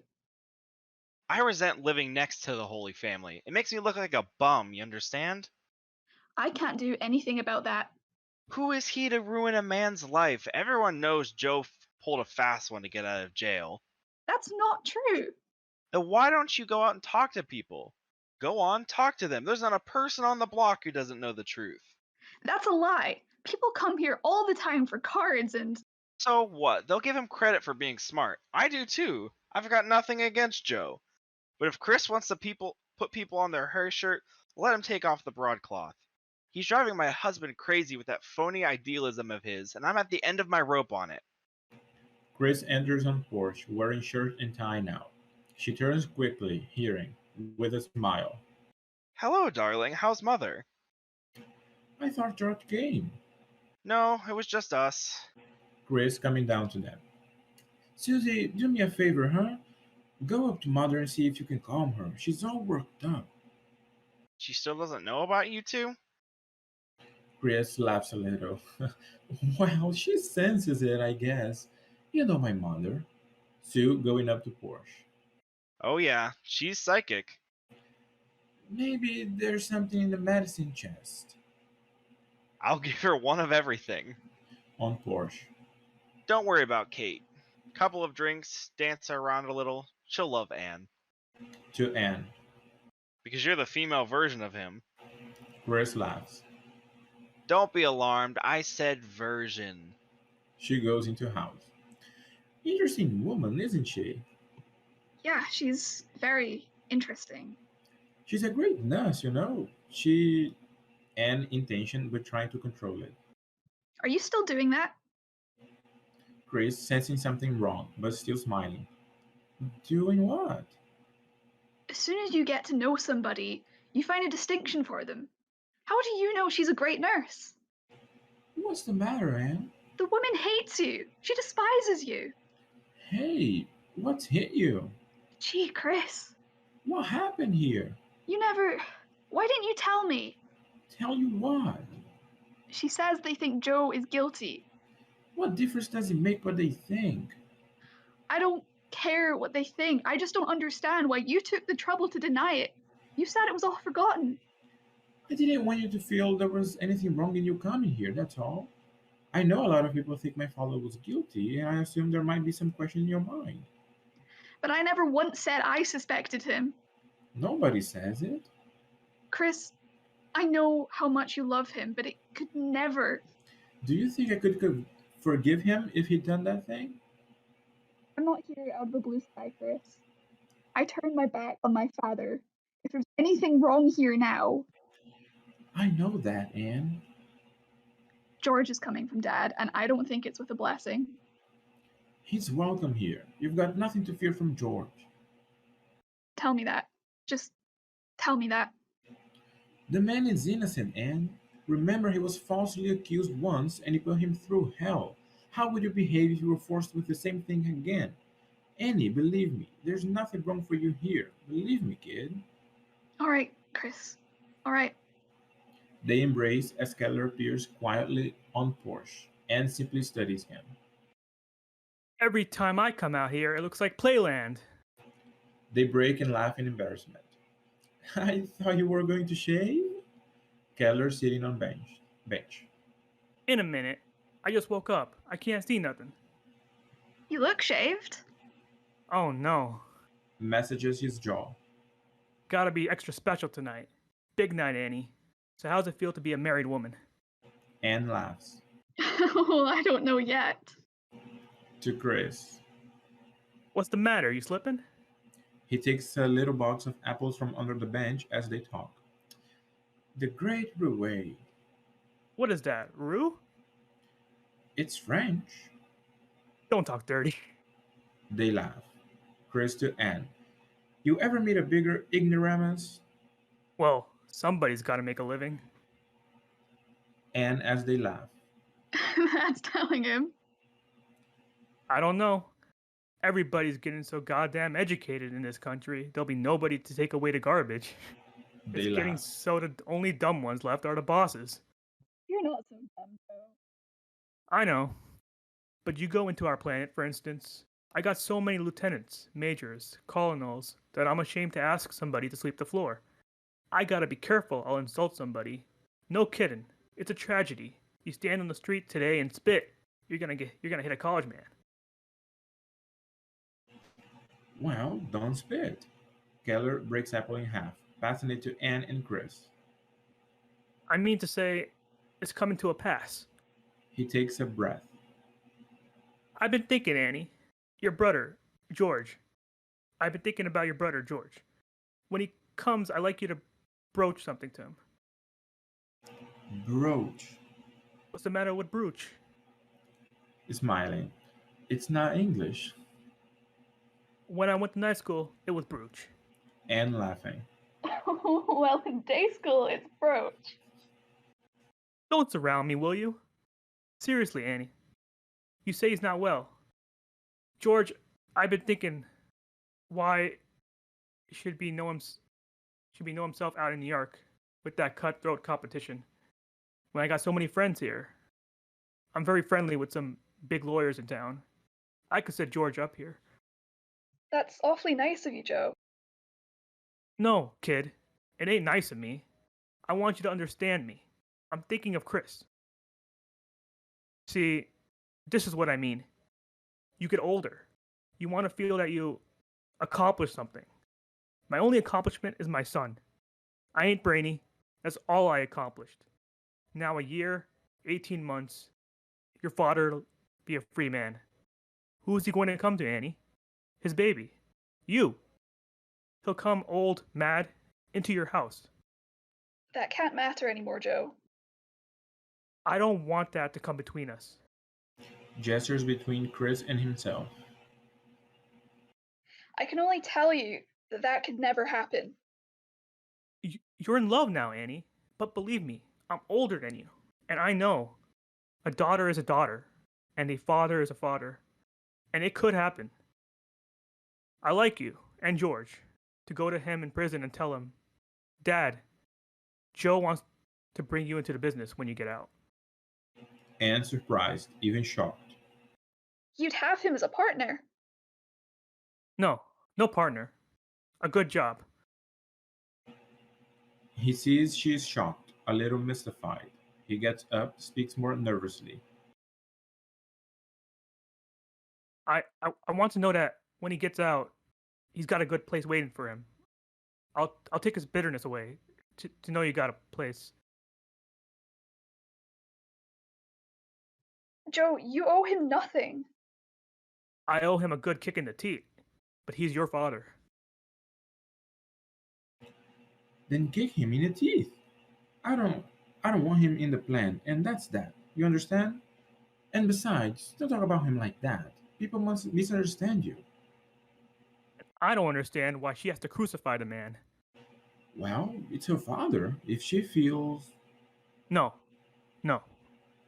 Chris almost angrily. What's it with you? Why? Keller, a commanding outburst in his high nervousness, A father is a father. as though the outburst had revealed him. He looks about, wanting to retract it. His hands go to his cheek. I better shave. He turns and a smile is on his face. To Anne. I didn't mean to yell at you, Annie. Let's forget this whole thing, Joe. Right. To Chris. She's likable.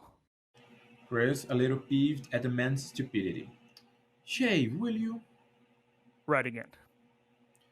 As he turns to Porsche, Lydia comes hurrying from her house. Right. I forgot all about it. Seeing Chris and Anne. Hiya! To Joe. I promised to fix Kate's hair for tonight. Did she comb it yet? Always a smile. Hey, Lydia. Sure, why not? Keller going up on Porsche. Come on up and comb my Katie's hair. Lydia goes up on Porsche. She's got a big night. Make her beautiful. I will. Keller, he holds door open for her and she goes into kitchen. To Chris and Anne. Hey, that could be a song. He sings softly. Come on up and comb my Katie's hair. Oh, come up and comb my Katie's hair. Oh, come on up, 'cause she's my fair lady fair. To Anne. How's that one year of night school? He continues singing as he goes into kitchen. Oh, come on up, and comb my lady's hair. Jim Bayliss rounds corner of driveway, walking rapidly. Jim crosses to Chris, motions him up, and pulls him down to stage left, excitedly. Keller stands just inside kitchen door, watching them. What's the matter? Where is he?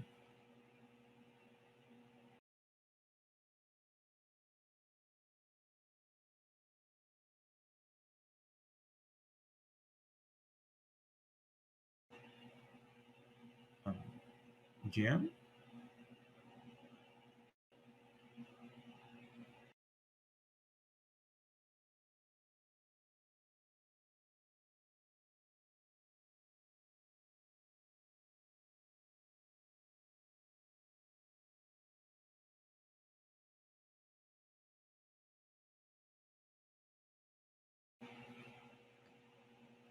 Can anyone read Jim while he's away? Hey, Jim, if your microphone is just not picking up, try exiting the speakers and then re-entering as a speaker, because I had that problem before.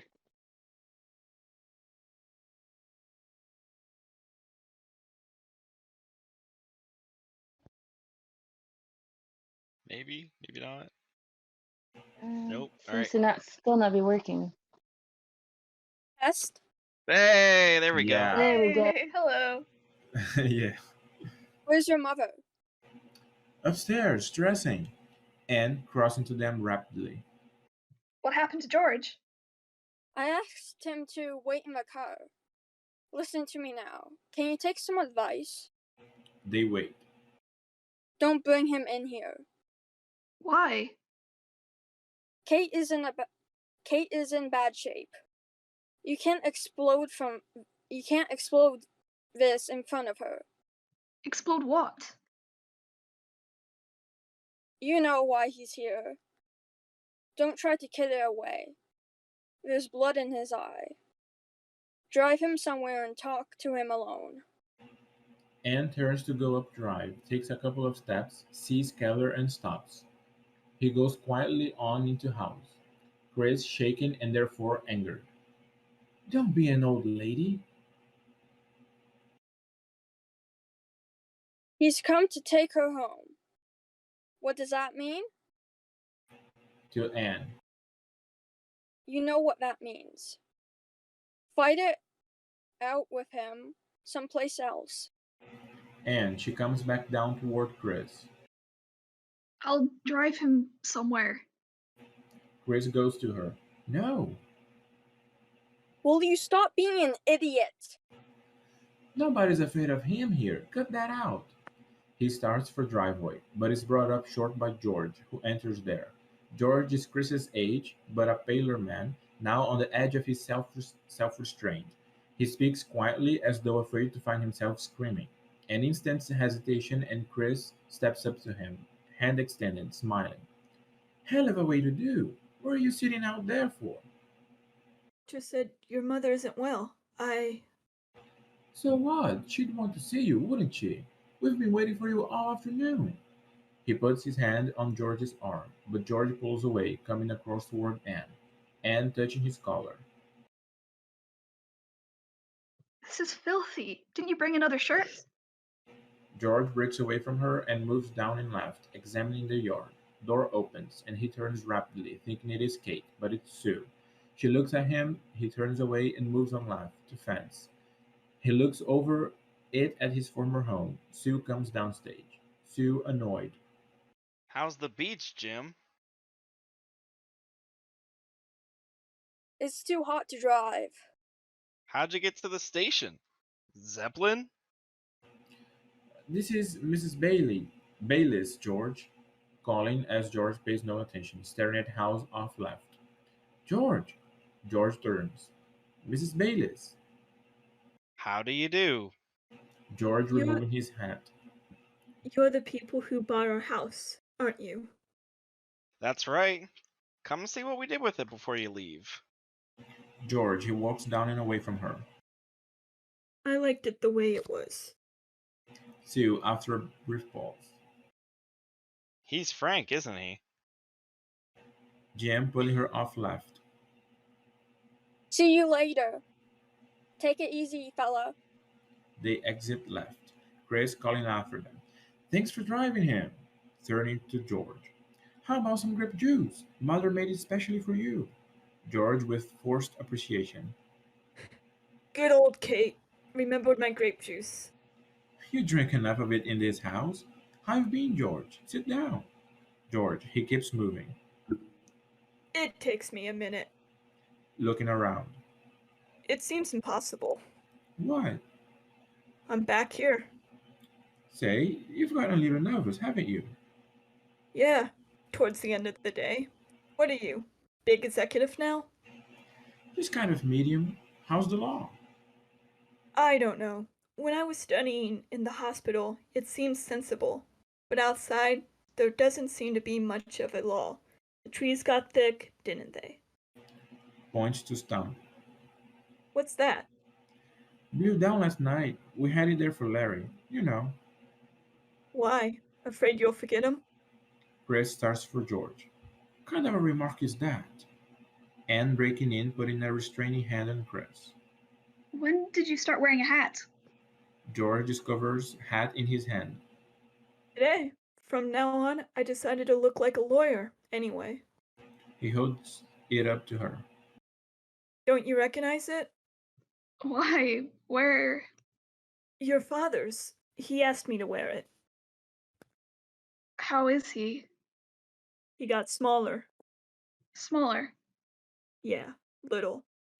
Holds out his hand to measure. He's a little man. That's what happens to suckers, you know.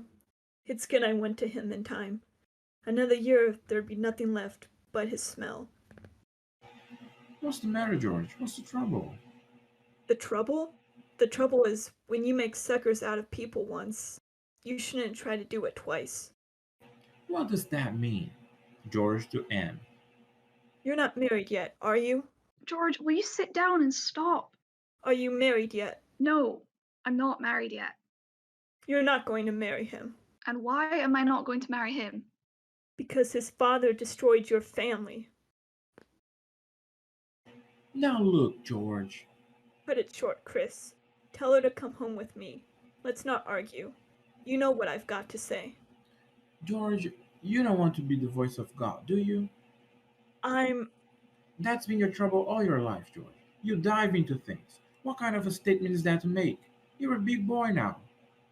I'm a big boy now. Don't come bullying in here.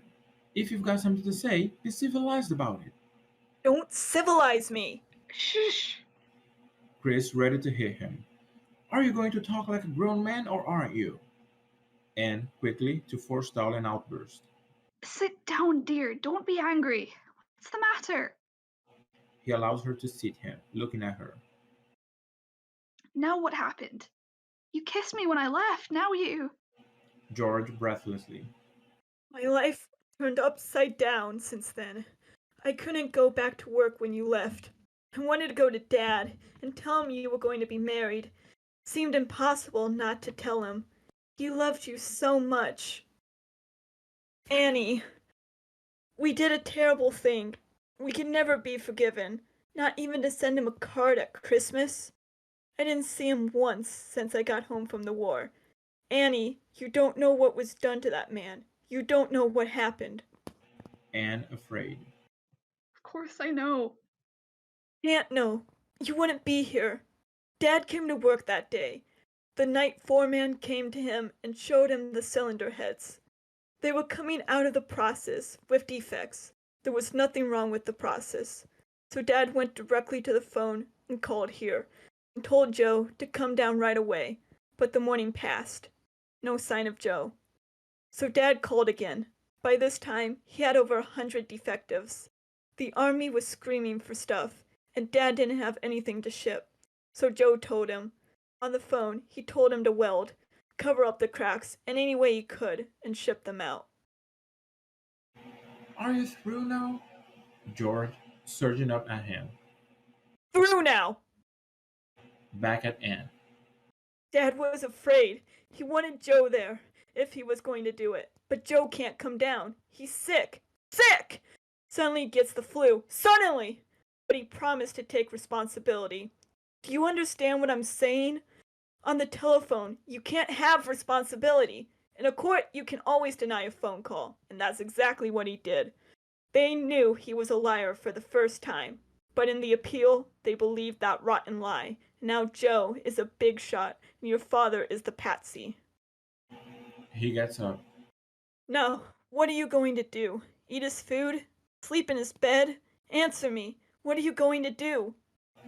What are you going to do, George? Too smart for me. I can't prove a phone call. Then how dare you come in here with that rot? George, the court proved. The court didn't know your father, but you know him. You know in your heart Joe did it. Chris whirling him around. Lower your voice or I'll throw you out of here. She knows. She knows. Chris to Anne. Get him out of here, Anne. Get him out of here. George, I know everything you said. Dad told that whole thing in court and they... George almost a scream. The court did not know him. Annie! Shush, he'll say anything, George. You know how quick he can lie. George turning to Chris with deliberation. I'll ask you something. And look me in the eye when you answer me. I'll look you in the eye. You know your father, I know him well. and he's the kind of boss to let 121 cylinder heads be repaired and shipped out of his shop without even knowing about it. He's that kind of boss. And that's the same Joe Keller who never left his shop without first going around to see that all the lights were out. Chris with growing anger. The same Joe Keller. The same man who knows how many minutes a day his workers spend in the toilet. The same man. And my father, that frightened mouse who never buy a shirt without somebody along, that man would dare do such a thing on his own? On his own. And because he's a frightened mouse, this is another thing he'd do. Throw the blame on someone else because he's not man enough to take it himself. He tried it in court, but it didn't work. But with a fool like you, it works. Oh, Chris, you're a liar to yourself. Anne deeply shaken. Don't talk like that. Chris sits facing George. Tell me, George, what happened? The court record is good enough for you all these years. Why isn't it good now? Why did you believe it all these years? George, after a slight pause. Because you believed it. That's the truth, Chris. I believed everything. Because I thought you did. But today, I heard it from his mouth. From his mouth, it's altogether different than the record. Anyone who knows him and knows your father will believe it from his mouth. Your dad took everything we have. I can't bear that. But she's one item he's not going to grab. He turns to Anne. Get your things. Everything they have is covered with blood. You're not the kind of girl who can live with that. Get your things. Anne, you're not going to believe that, are you? And she goes to him. You know it's not true, don't you? Can he tell you? It's his father. To Chris. None of these things ever even crossed your mind. Yes, they crossed my mind. Anything can cross your mind. George, he knows. He knows, Annie. He knows. The voice of God. Then why isn't your name on the business? Explain that to her. What the hell has that got to do with... Annie, why isn't his name on it? Even when I don't own it. Who are you kidding? Who gets it when he dies? To Anne. Open your eyes. You know the both of them. Isn't that the first thing they do? The way they love each other? J.O. Keller and Son. Anne looks from him to Chris. I'll settle it. Do you want to settle it, or are you afraid to? What do you mean? Let me go up and talk to your father. In 10 minutes, you'll have the answer. Or are you afraid of the answer? I'm not afraid of the answer. I know the answer. But my mother isn't well, and I don't want to fight here right now. Let me go to him. You're not going to start a fight here now. George to Anne. What do you want? There is a sound of footsteps in the house. Anne turns her head suddenly toward the house. Someone's coming. Chris to George quietly. You won't say anything now. You'll go soon. I'll call a cab. Coming with me. And don't mention marriage because we haven't told her yet. You're coming with me. You understand? Don't. George, you're not going to start anything now. She hears footsteps. Shh. Mother enters on porch. She is dressed almost formally. Her hair is fixed. They are all turned toward her. On seeing George, she raises both hands, comes down toward him. Georgie, Georgie. Hello, George. Kate. He has always liked her. Hello, Kate. Mother, she cups his face in her hands. They made an old man out of you. Touches his hair. Look, you're gray. George, her pity, open and unabashed, reaches into him, and he smiles sadly. Oh, I told you when you went away, don't try for medals. George, he laughs tiredly. I didn't try, Kate. They made it very easy for me. Mother, actually angry. Go on, you're all alike. To Anne. Look at him. Why did you say he's fine? He looks like a ghost. George, relishing her solicitude. Feel all right?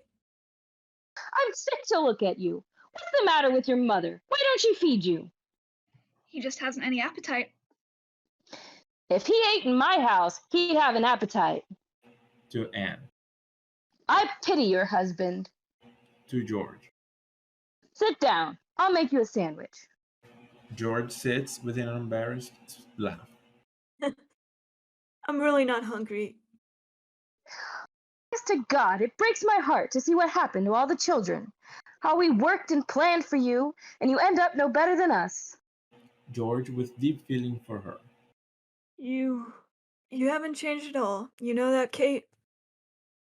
None of us changed, Georgie. We all love you. Joe was just talking about the day you were born and the water got shut off. People were carrying basins from a block away. A stranger would have thought the whole neighborhood was on fire. They laugh. She sees the juice to Anne. Why didn't you give him some juice? Anne defensively.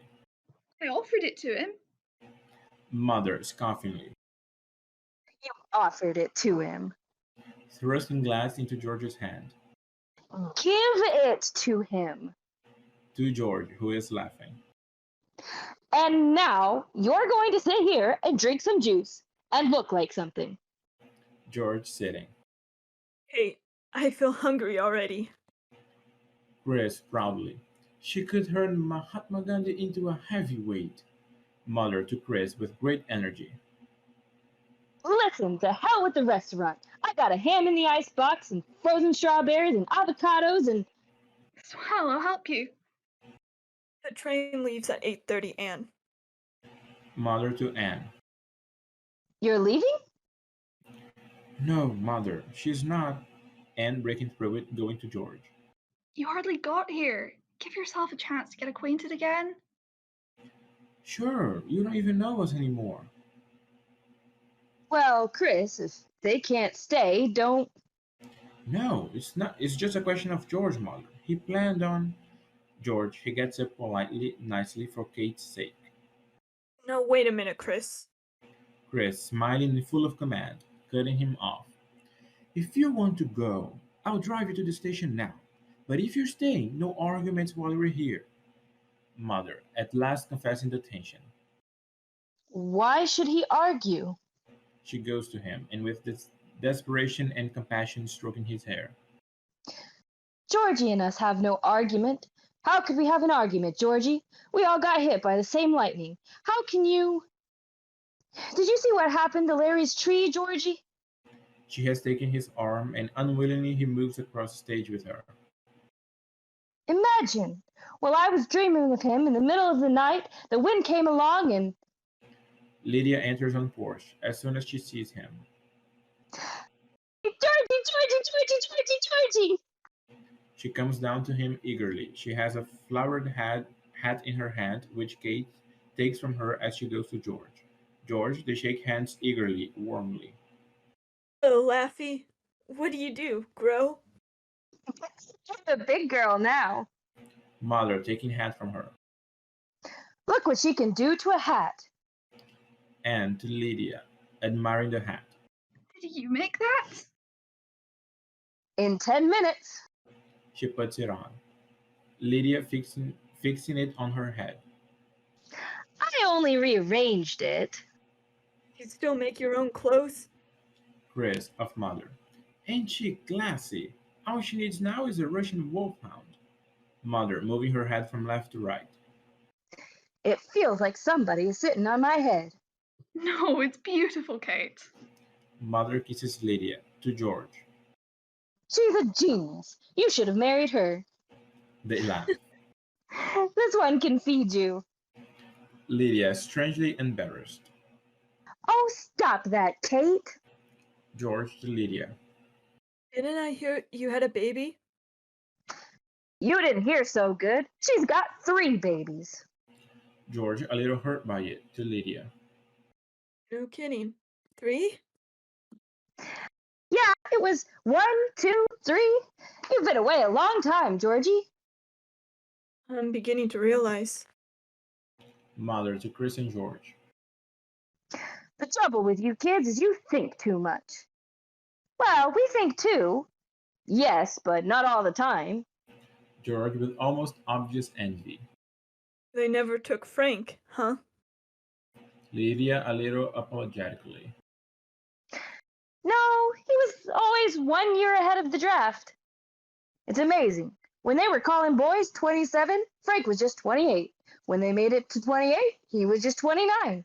That's why he took up astrology. It's all in what you were born. It just goes to show. What does it goes to show? Mother to Chris. Don't be so intelligent. Some superstitions are very nice. To Lydia. Did he finish Larry's horoscope? I'll ask him now. I'm going in. To George, a little sadly, almost embarrassed. Would you like to see my babies? Come on. I don't think so, Lydia. Lydia understanding. All right. Good luck to you, George. Thanks. And to you. And Frank. She smiles at him, turns and goes off right to her house. George stands staring after her. Lydia as she runs off. Frank! Mother reading his thoughts. She got pretty, huh? George sadly. Very pretty. Mother as a reprimand. She's beautiful, you damned fool. George looks around longingly and softly with a catch in his throat. She makes it seem so nice around her. Here. Mother shaking her finger at him. Look what happened to you because you wouldn't listen to me. I told you to marry that girl and stay out of the war. George laughs at himself. She used to laugh too much. And you didn't laugh enough. While you were getting mad about fascism, Frank was getting into her bed. George to Chris. He won the war, Frank. All the battles. Mother in pursuit of this mood. The day they started the draft, Georgie, I told you you loved that girl. Chris laughs. And true love hath no man. I'm smarter than any of you. George laughing. She's wonderful. And now you're going to listen to me, George. You had big principles, Eagle Scouts, the three of you. So now I got a tree, and this one, Indicating Chris. when the weather gets bad, he can't stand on his feet. And that big dope, Pointing to Lydia's house. next door, who never reads anything but Andy Gump, has 3 children and his house paid off. Stop being a philosopher and look at yourself. Like Joe was saying, you move back here, he'll help you get set, and I'll find you a girl and put a smile on your face. Joe? Joe wants me here? Anne eagerly. He asked me to tell you, and I think it's a good idea. Certainly. Why must you make believe you hate us? Is that another principle? That you have to hate us? You don't hate us, George. I know you. You can't fool me. I diapered you. Suddenly to Anne. You remember Mr. Marcy's daughter? Anne laughing to George. She's got you hooked already. George laughs, is excited. You look her over, George. You'll see she's the most beautiful. She's got warts, George. Mother to Chris. She hasn't got warts. To George.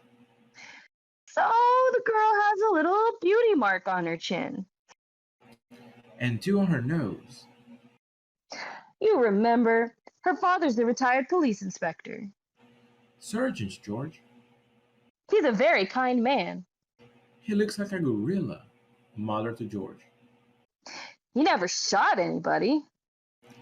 They all burst out laughing as Keller appears in the doorway. George rises abruptly, stares at Keller, who comes rapidly down to him. Keller, the laughter stops, with strained joviality. Well, look who's here. Extending his hand. Georgie, good to see you. George shakes hand somberly. You, Joe? So. Getting old. You coming out to dinner with us? No, gotta be back in New York.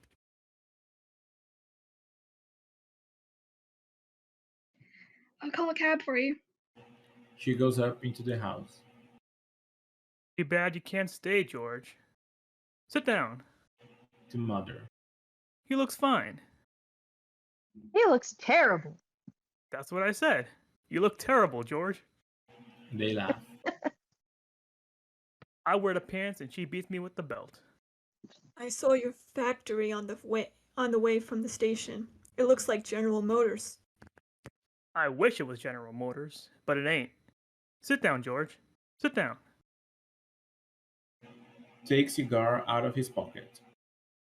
So you finally went to see your father, I hear? Yes, this morning. What kind of stuff do you make now? Oh, little of everything. Pressure cookers, an assembly for washing machines. Got a nice flexible plant now. So how'd you find Dad? Feel alright? George searching Keller. He speaks indecisively. No, he's not well, Joe. Keller lighting his cigar. Not as hard again, is it? It's everything, Joe. It's his soul.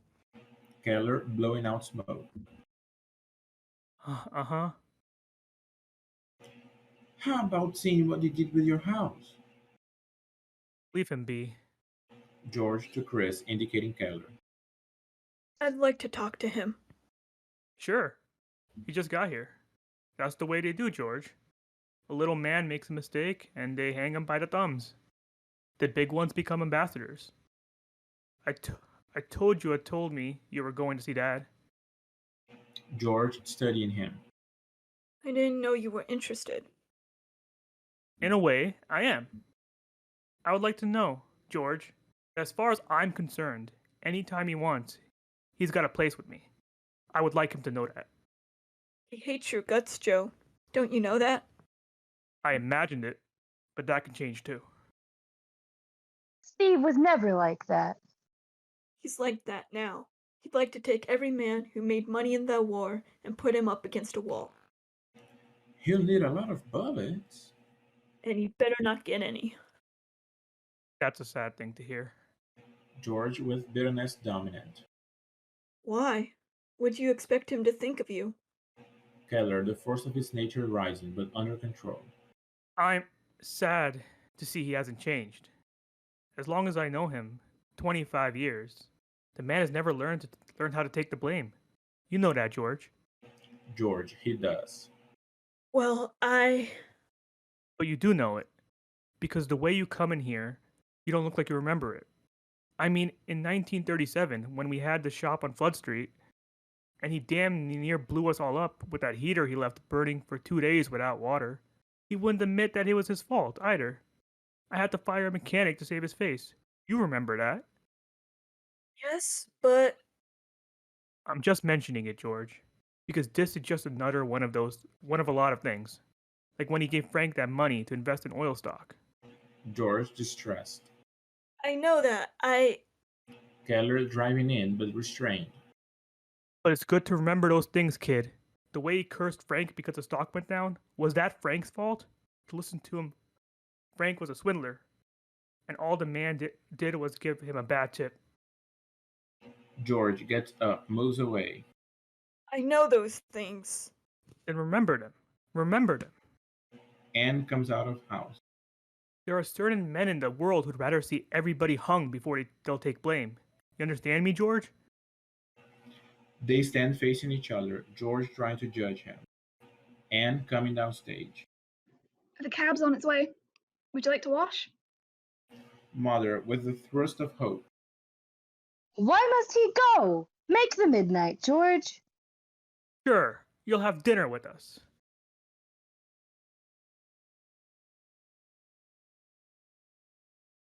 How about it?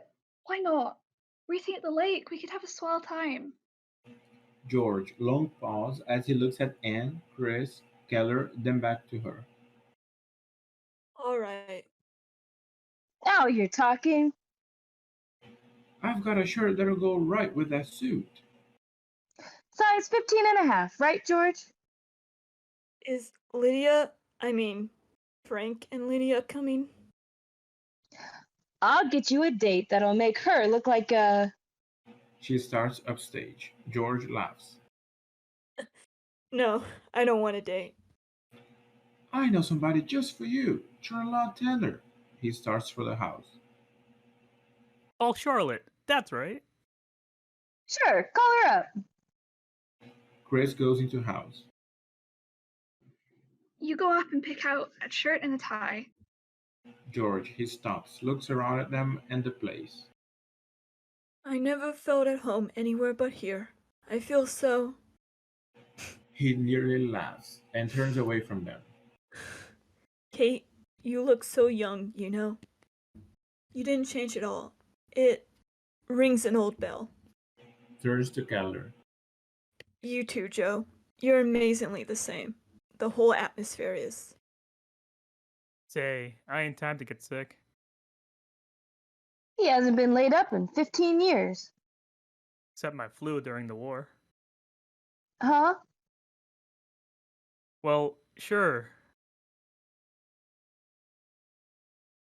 I meant except for that flu.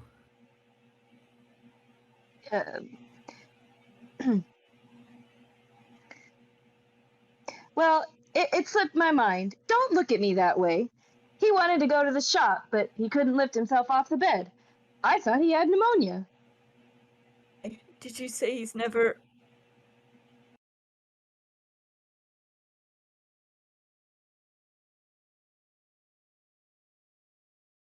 I know how you feel, kid. I'll never forgive myself.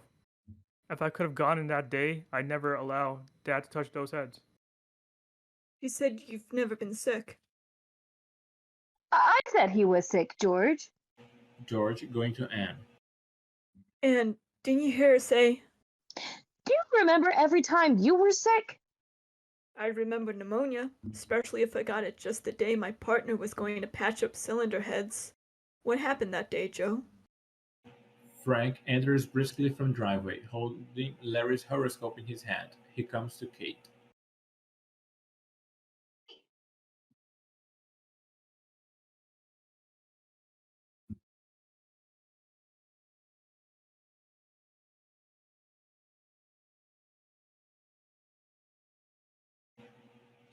Frank, I don't think we heard you.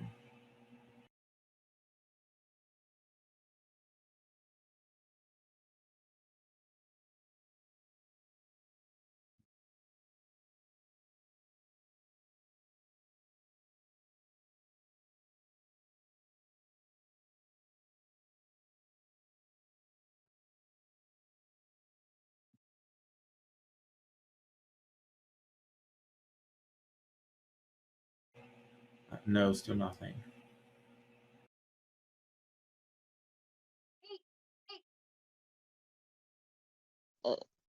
Frank, did you see George? Frank extending his hand. You'll have to pardon me. Pulling mother over right. Amazing for you, Kate. I finished Larry's horoscope. You'd be interested in this, George. It's wonderful the way he can understand the... Chris entering from house. George, the girl's on the phone. Mother desperately. He finished Larry's horoscope. Frank, can't you pick a better time than this? Stars. Stop filling her head with that junk. Is it junk to feel that there's a greater power than ourselves? Study the stars of his life. I won't argue with you. I'm telling you. Somewhere in this world, your brother is alive. Mother instantly to Chris. Why isn't it possible? Because it's insane. Just a minute now. I'll tell you something and you can do it. Just let me say it. He was supposed to have died on November 25th. And November 25th was his favorable day. That's No, no. Mother. Listen to him.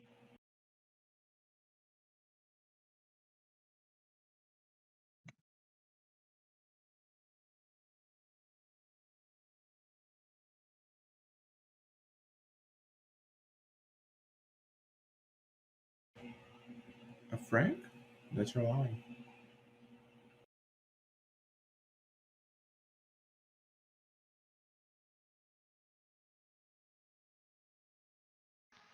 I don't know if they're using the same one I have because there's not a line there for Frank on mine. And it was a day when everything good was shining on him. The kind of day he should have married on. You can laugh a lot on it. I can understand you laughing. But the odds are 1,000,000 to 1 that a man won't die on his favorable day. That's known. That's known, Chris. Why isn't it possible? Why isn't it possible, Chris? George to Anne. Don't you understand what she's saying? She just told you to go. What are you waiting for now? Nobody can tell her to go. A car horn is heard. Mother to Frank. Thank you, darling, for your trouble. Will you tell him to wait, Frank? Frank as he goes. Fine. Mother calling out. They'll be right out, driver. She is not leaving, Mother. You heard her say it. He's never been sick. He misunderstood me, Chris. Chris looks at her, struck. George to Anne. He simply told your father to kill pilots and covered himself in bed. You'd better answer him, Annie. Answer him. I packed your bag, darling. What? I packed your bag. All you've got to do is close it. I'm not closing anything. He asked me here, and I'm staying till he tells me to go. To George. Till Chris tells me. That's all. Now get out of here, George. Mother to Chris. But if that's how he feels... That's all. Nothing more till Christ comes. About the case or Larry as long as I'm here. To George. Now get out of here, George. George to Anne. You tell me. I want to hear you tell me. Go, George. They disappear up the driveway, Anne saying, Don't take it that way, Georgie. Please don't take it that way. Chris turns to his mother. What do you mean you packed her bag? How dare you pack her bag? Chris, How dare you pack her bag? she doesn't belong here. Then I don't belong here. She's Larry's girl. And I'm his brother, and he's dead, and I'm marrying his girl. Never! Never in this world! You lost your mind? You have nothing to say. Keller I got plenty to say. 3.5 years you've been talking like a maniac. Mother, she smashes him across the face. Nothing. You have nothing to say. Now I say, he's coming back, and everybody has got to wait. Mother.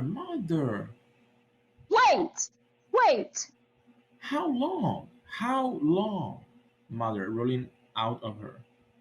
Till he comes, forever and ever till he comes. Chris as an ultimatum. Mother, I'm going ahead with it.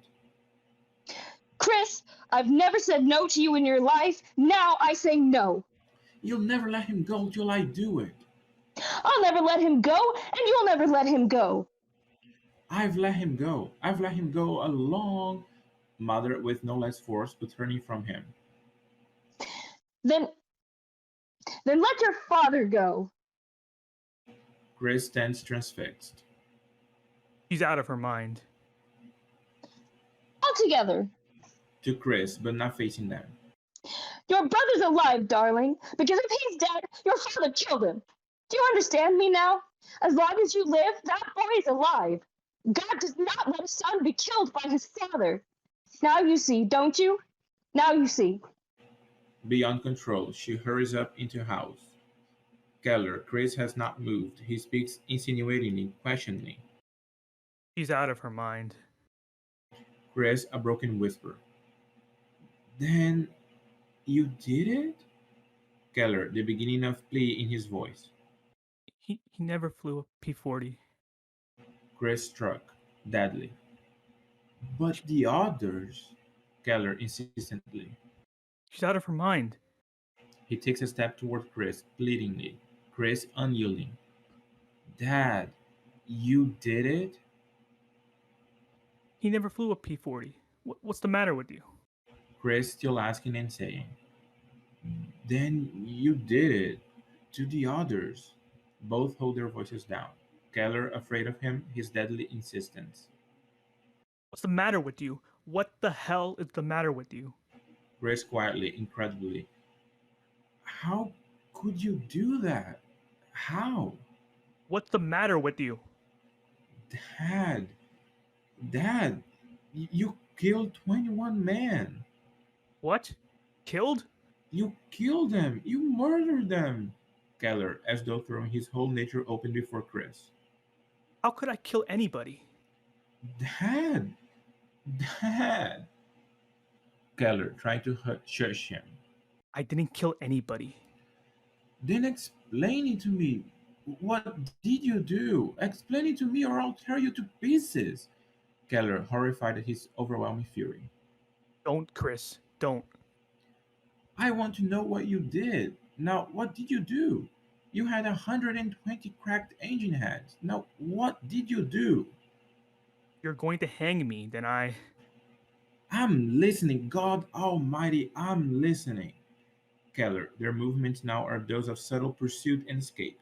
Keller keeps a step out of Chris's range as he talks. You're a boy. What could I do? I'm in business. A man is in business. 120 cracked. You're out of business. You got a process. The process don't work. You're out of business. You don't know how to operate. Your stuff is no good. They close you up. They tear up your contracts. What the hell is it to them? You lay 40 years into a business and they knock you out in 5 minutes. What could I do? Let them take 40 years? Let them take my life away? His voice cracking. I never thought they'd install them. I swear to God, I thought they'd stop them before anybody took off. Then why did you chip them out? By the time they could spot them, I thought I'd have the process going again, and I could show them they needed me, and they'd let it go by. But weeks passed, and I got no kickback, so I was going to tell them. Then why did you tell them? It was too late. The paper, it was all over the front page. 21 went down. It was too late. They came with handcuffs into the shop. What could I do? He sits on bench at center. Chris, I did it for you. It was a chance, and I took it for you. I'm 61 years old. When would I have another chance to make something for you? 61 years old. You don't get another chance, do ya? You even knew they wouldn't hold up in the air. I didn't say that. But you were going to warn them not to use them. But that don't mean... It means you knew they'd crash. Don't mean that. Then you thought they'd crash. I was afraid, maybe. You were afraid, maybe? God in heaven, what kind of man are you? Kids were hanging in the air by those heads. You knew that. For you. A business for you. Grace with burning fury. For me? Where do you live? Where have you come from? For me. I was dying every day and you were killing my boys and you did it for me. What the hell do you think I was thinking of? The goddamn business? Is that as far as your mind can see, the business? What is that? The world? The business? What the hell do you mean you did it for me? Don't you have a country? Don't you live in the world? What the hell are you? You're not even an animal. No animal kills his own. What are you? What must I do to you? I ought to tear the tongue out of your mouth. What must I do? With his fist, he pounds down upon his father's shoulder. He stumbles away, covering his face as he weeps. What must I do? Jesus God, what must I do? Chris. My Chris. Curtain. Act 3. 2 o'clock the following morning. Mother is discovered on the rise, rocking ceaselessly in a chair, staring at her thoughts. It is an intense, slight sort of rocking. A light shows from upstairs bedroom, lower floor windows being dark. The moon is strong and casts its bluish light. Presently Jim, dressed in jacket and hat, appears from left, and seeing her, goes up beside her. Any news? No news. Jim gently. You can't sit up all night, dear. Why don't you go to bed? I'm waiting for Chris. Don't worry about me, Jim. I'm perfectly all right. But it's almost 2 o'clock. I can't sleep. You had an emergency? Jim tiredly. Somebody had a headache, and I thought he was dying. And thought he was dying. Half of my patients are quite mad. Nobody realizes how many people are walking around loose. And they're cracked as coconuts. Money, money, money, money, money. You say it long enough, it doesn't mean She smiles, makes a silent laugh. anything. Oh, how I'd love to be around when that happens. Mother shakes her head. You're so childish, Jim. Sometimes you are. Jim looks at her a moment.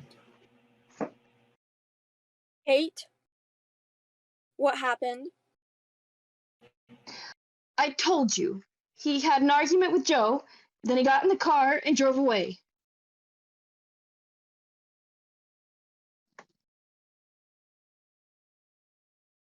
What kind of argument? Argument. Joe, he was crying like a child before. They argued about Anne? Mother slight hesitation. No, not Anne. Imagine Indicates lighted window above. she hasn't come out of that room since he left. All night in that room. Jim looks at window, then at her. What'd Joe do? Tell him. Mother, she stops rocking. Tell him what? Don't be afraid. Kate, I know. I've always known. How? It occurred to me a long time ago. I always had the feeling that in the back of his head, Chris almost knew. I didn't think it would be such a shock. Jim gets up. Chris would never know how to live with a thing like that. It takes a certain talent for lying. You have it, and I do, but not him.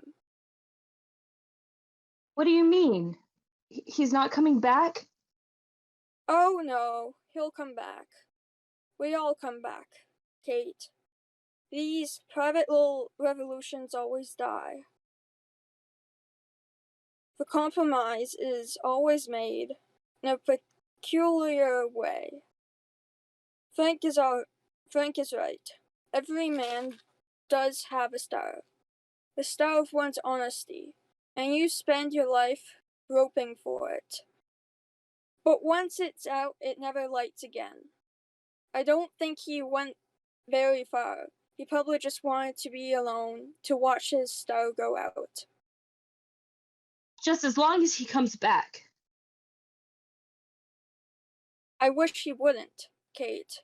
One year I simply took off. Went to New Orleans for 2 months. I lived on bananas and milk and studied a certain disease. It was beautiful. And then she came and she cried. And I went back home with her. And now I live in the usual darkness. I can't find myself. It's even hard sometimes to remember the kind of man I wanted to be. I'm a good husband. Chris is a good son. He'll always come back. He'll come back. Keller comes out on porch in dressing gown and slippers. He goes upstage to Allie. Jim goes to him. I have a feeling he's in the park. I'll look around for him. Put her to bed, Joe. This is no good for what she's got. Jim exits up driveway. Keller coming down. What does he want here? His friend is not home. Keller, his voice is husky, comes down to her. I don't like him mixing in so much. It's too late, Joe. He knows. Keller apprehensively. How does he know? He guessed a long time ago. I don't like that. Mother laughs dangerously, quietly into the line. What you don't like. Yeah, what I don't like. You can't bull yourself through this one, Joe. You better be smart now. This thing is not over yet. Keller indicating lighted window above. And what is she doing up there? She don't come out of the room. I don't know. What is she doing? Sit down. Stop being mad. You want to live? You better figure out your life. She don't know. Does she? She saw Chris storming out of here. It's 1 and 1. She knows how to add. Maybe I ought to talk to her. Don't ask me, Joe. Keller, almost an outburst. Then who do I ask? But I don't think she'll do anything about it. You're asking me again. I'm asking you. What am I, a stranger? I thought I had a family here. What happened to my family? You've got a family. I'm simply telling you that I have no strength to think anymore. You have no strength? The minute there's trouble, you have no strength. Joe, you're doing the same thing again. All your life, whenever there's trouble, you yell at me, and you think that settles it. And what do I do? Tell me. Talk to me. What do I do? Joe, I've been thinking this way. If he comes back... What do you mean, if? He's coming back. I think if you sit him down and you explain yourself, I mean, you ought to make it clear to him that you know you did a terrible thing. Not looking into his eyes. I mean, if he saw that you realized what you did, you see? What ice does that cut? Mother a little fearfully. I mean, if you told him that you want to pay for what you did. Keller sensing, quietly. How can I pay? Tell him you're willing to go to prison. Keller struck, amazed. I'm willing to? You wouldn't Mother have to quickly. go. He wouldn't ask you to go. But if you told him you wanted to, if he could feel that you wanted to pay, maybe he would forgive you. You would forgive me? For what? Joe, you know what I mean. I don't know what you mean. You wanted money? So I made money. What must I be forgiven? You wanted money? Didn't you? I didn't want it that way. I didn't want it that way either. What difference is it what you want? I spoiled the both of you. I should have put him out when he was 10 like I was put out, and make him earn his keep. Then he'd know how a buck is made in this world. Forgiven? I could live on a quarter a day myself, but I got a family, so I... Joe, it don't excuse it that you did it for the family. It's got to excuse it. There's something bigger than the family to him. Nothing is bigger. There is to him. There's nothing he could do that I wouldn't forgive, because he is my son. Because I'm his father, and he's my son. Joe, I tell you... Nothing's bigger than that. And you're going to tell him, you understand? I'm his father, and he's my son. And if there's something bigger than that, I'll put a bullet in my head. You stop that! You heard me. Now you know what to tell him. He moves from her, halts. But he wouldn't put me away, though. He wouldn't do that. Would he? He loved you, Joe. You broke his heart. But to put me away? I don't know. I'm beginning to think we don't really know him. They say in the war he was such a killer. Here he was always afraid of mice. I don't know him. I don't know what he'll do. God damn, if Larry was alive, he wouldn't act like this. He understood the way the world was made. He listened to me. To him, the world had a 40-foot front. It ended at the building line. This one, everything bothers him. You make a deal, overcharge 2 cents, and his hair falls out. He don't understand money. Too easy. It came too easy. Yes, sir. Larry. That was a boy we lost. Larry. He slumps on a chair in front of her. What am I gonna do, Kate? Joe, please. You'll be all right. Nothing is going to happen.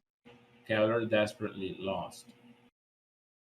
For you, Kate, for both of you, that's all I ever lived for. I know, darling. I know.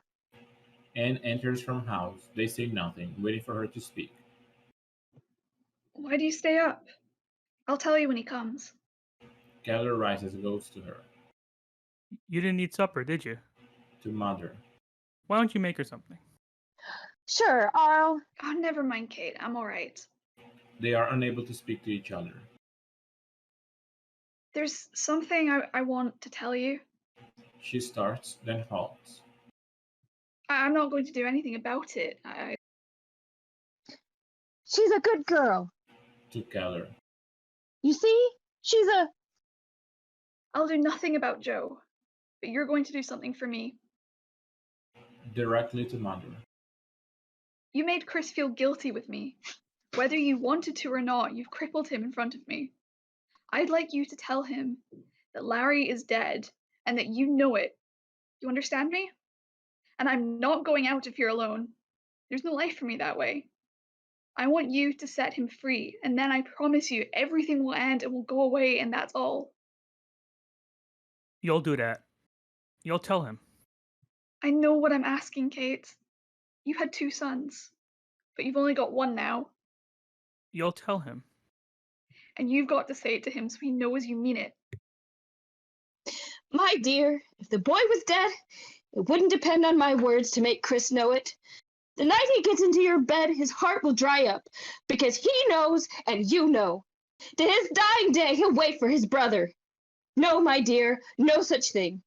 You're going in the morning, and you're going alone. That's your life. That's your lonely life. She goes to porch and starts in. Larry is dead, Kate. Mother, Don't she speak stops. to me. I said he's dead. I know. He crashed off the coast of China on November 25th. His engine didn't fail him, but he died. I know. How did he die? You're lying to me. If you know, how did he die? I loved him. You know I loved him. Would I have looked at anyone else if I wasn't sure? That's enough for you. Mother moving on her. What's enough for me? What are you talking about? She grabs Anne's wrists. You're hurting my wrists. What are you talking about? She stares at Anne a moment, then turns and goes to Keller. Joe, go in the house. Why should I? Please go. Let me know when he comes. Keller goes into the house. Mother, she sees Anne take a letter from her pocket. What's that? Sit down. Mother moves left chair, but does not sit. First, you've got to understand. When I came, I didn't have any idea that Joe... I had nothing against him or you. I came to get married. I hoped. So I didn't bring this to hurt you. I thought I'd show it to you only if there was no other way to settle Larry in your mind. Larry? Snatches letter from Anne's hand. He wrote it to me just before he... Mother opens and begins to read letter. I'm not trying to hurt you, Kate. You're making me do this. Now remember, I've been so lonely, Kate. I can't leave here alone again. A long, low moan comes from Mother's throat as she reads. You made me show it to you. You wouldn't believe me. I told you 100 times. Why wouldn't you believe me? Oh my God. And with pity and fear. Kate, please, please. My God. My God. Kate, dear, I'm so sorry. I'm so sorry. Chris enters from driveway. He seems exhausted. What's the matter? Where were you? You're all perspired. Mother doesn't move. Where were you? Just drove around a little. I thought you'd be gone. Where do I go?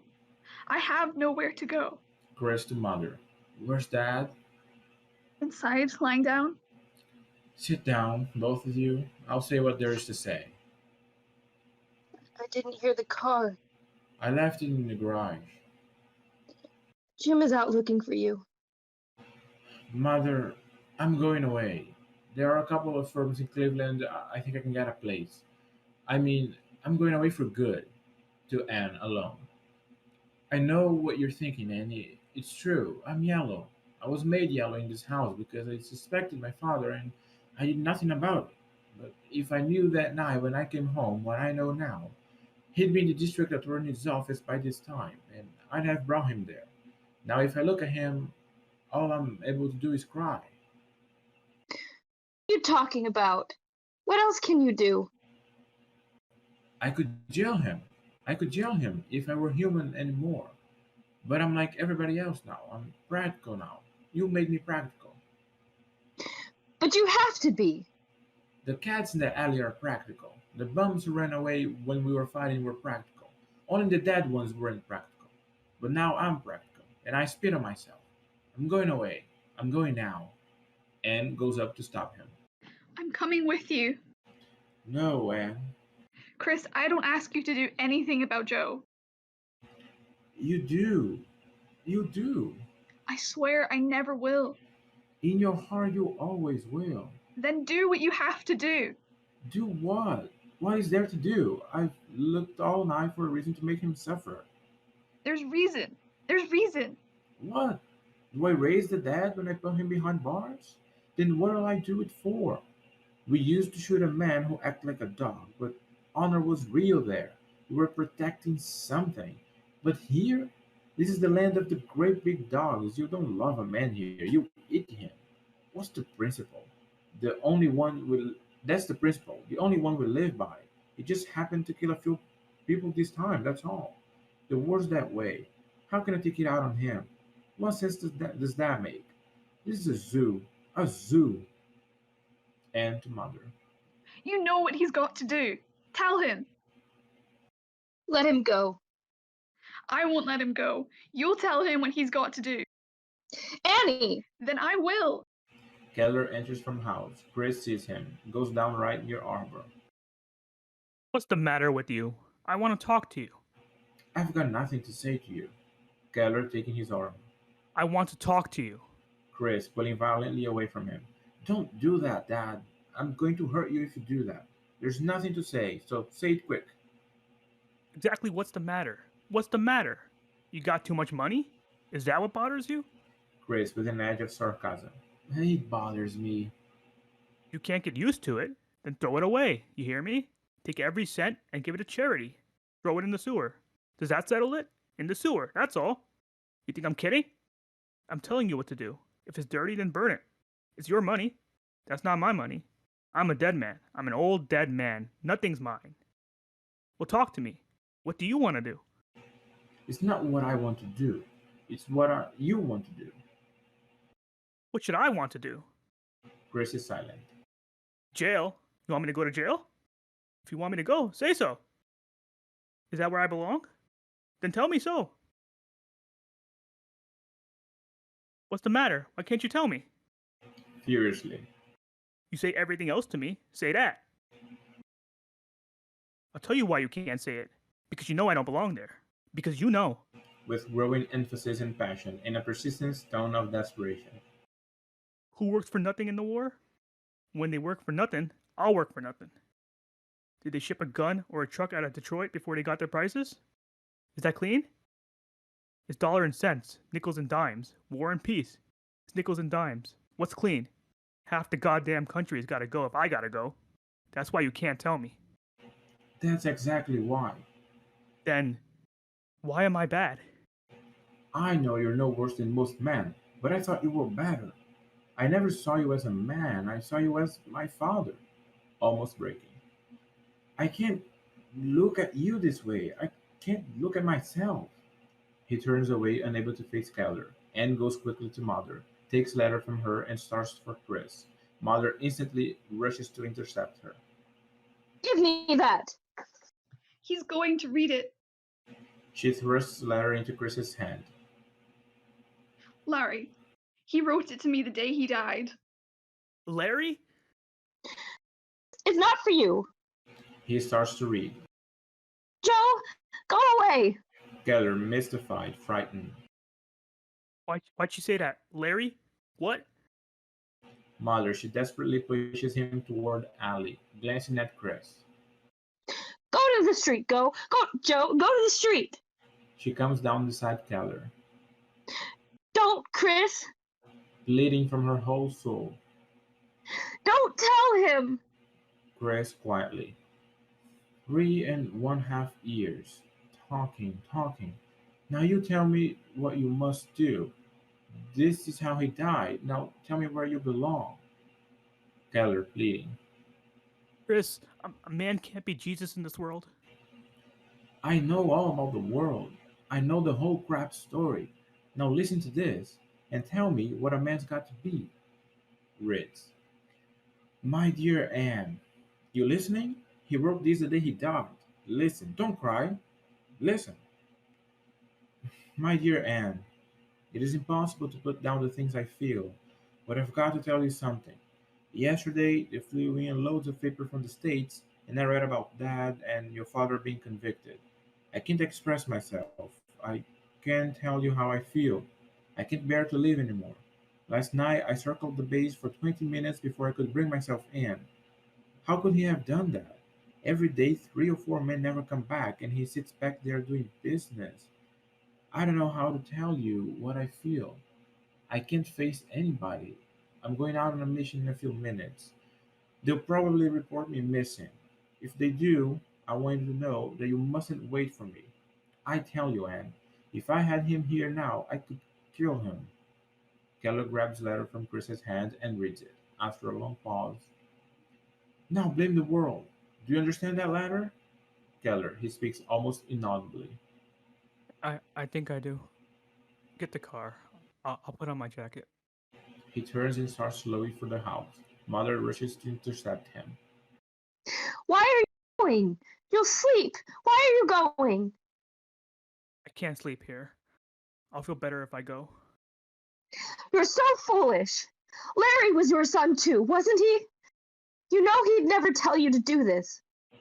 Keller, looking at Larry in his hand. What is this if it isn't telling me? Sure, he was my son. But I think to him they were all my sons. But I guess they were. I guess they were. I'll be right down. Exits into house. Mother to Chris with determination. You're not going to take. I'm taking him. It's up to you. If you tell him to stay, he'll stay. Go and tell him. Nobody could stop him now. We'll stop him. How long will he live in prison? Are you trying to kill? Chris, holding out the letter. I thought you read this. Mother of Larry, the letter. The war is over. You hear? It's over. Then what was Larry to you? A stone that fell into the water? It's not enough for him to be sorry. Larry didn't kill himself to make you and Dad sorry. What more can we be? You can be better. Once and for all, you can know there's a universe of people outside and you're responsible to it. And unless you know that you threw away your son because that's why he died.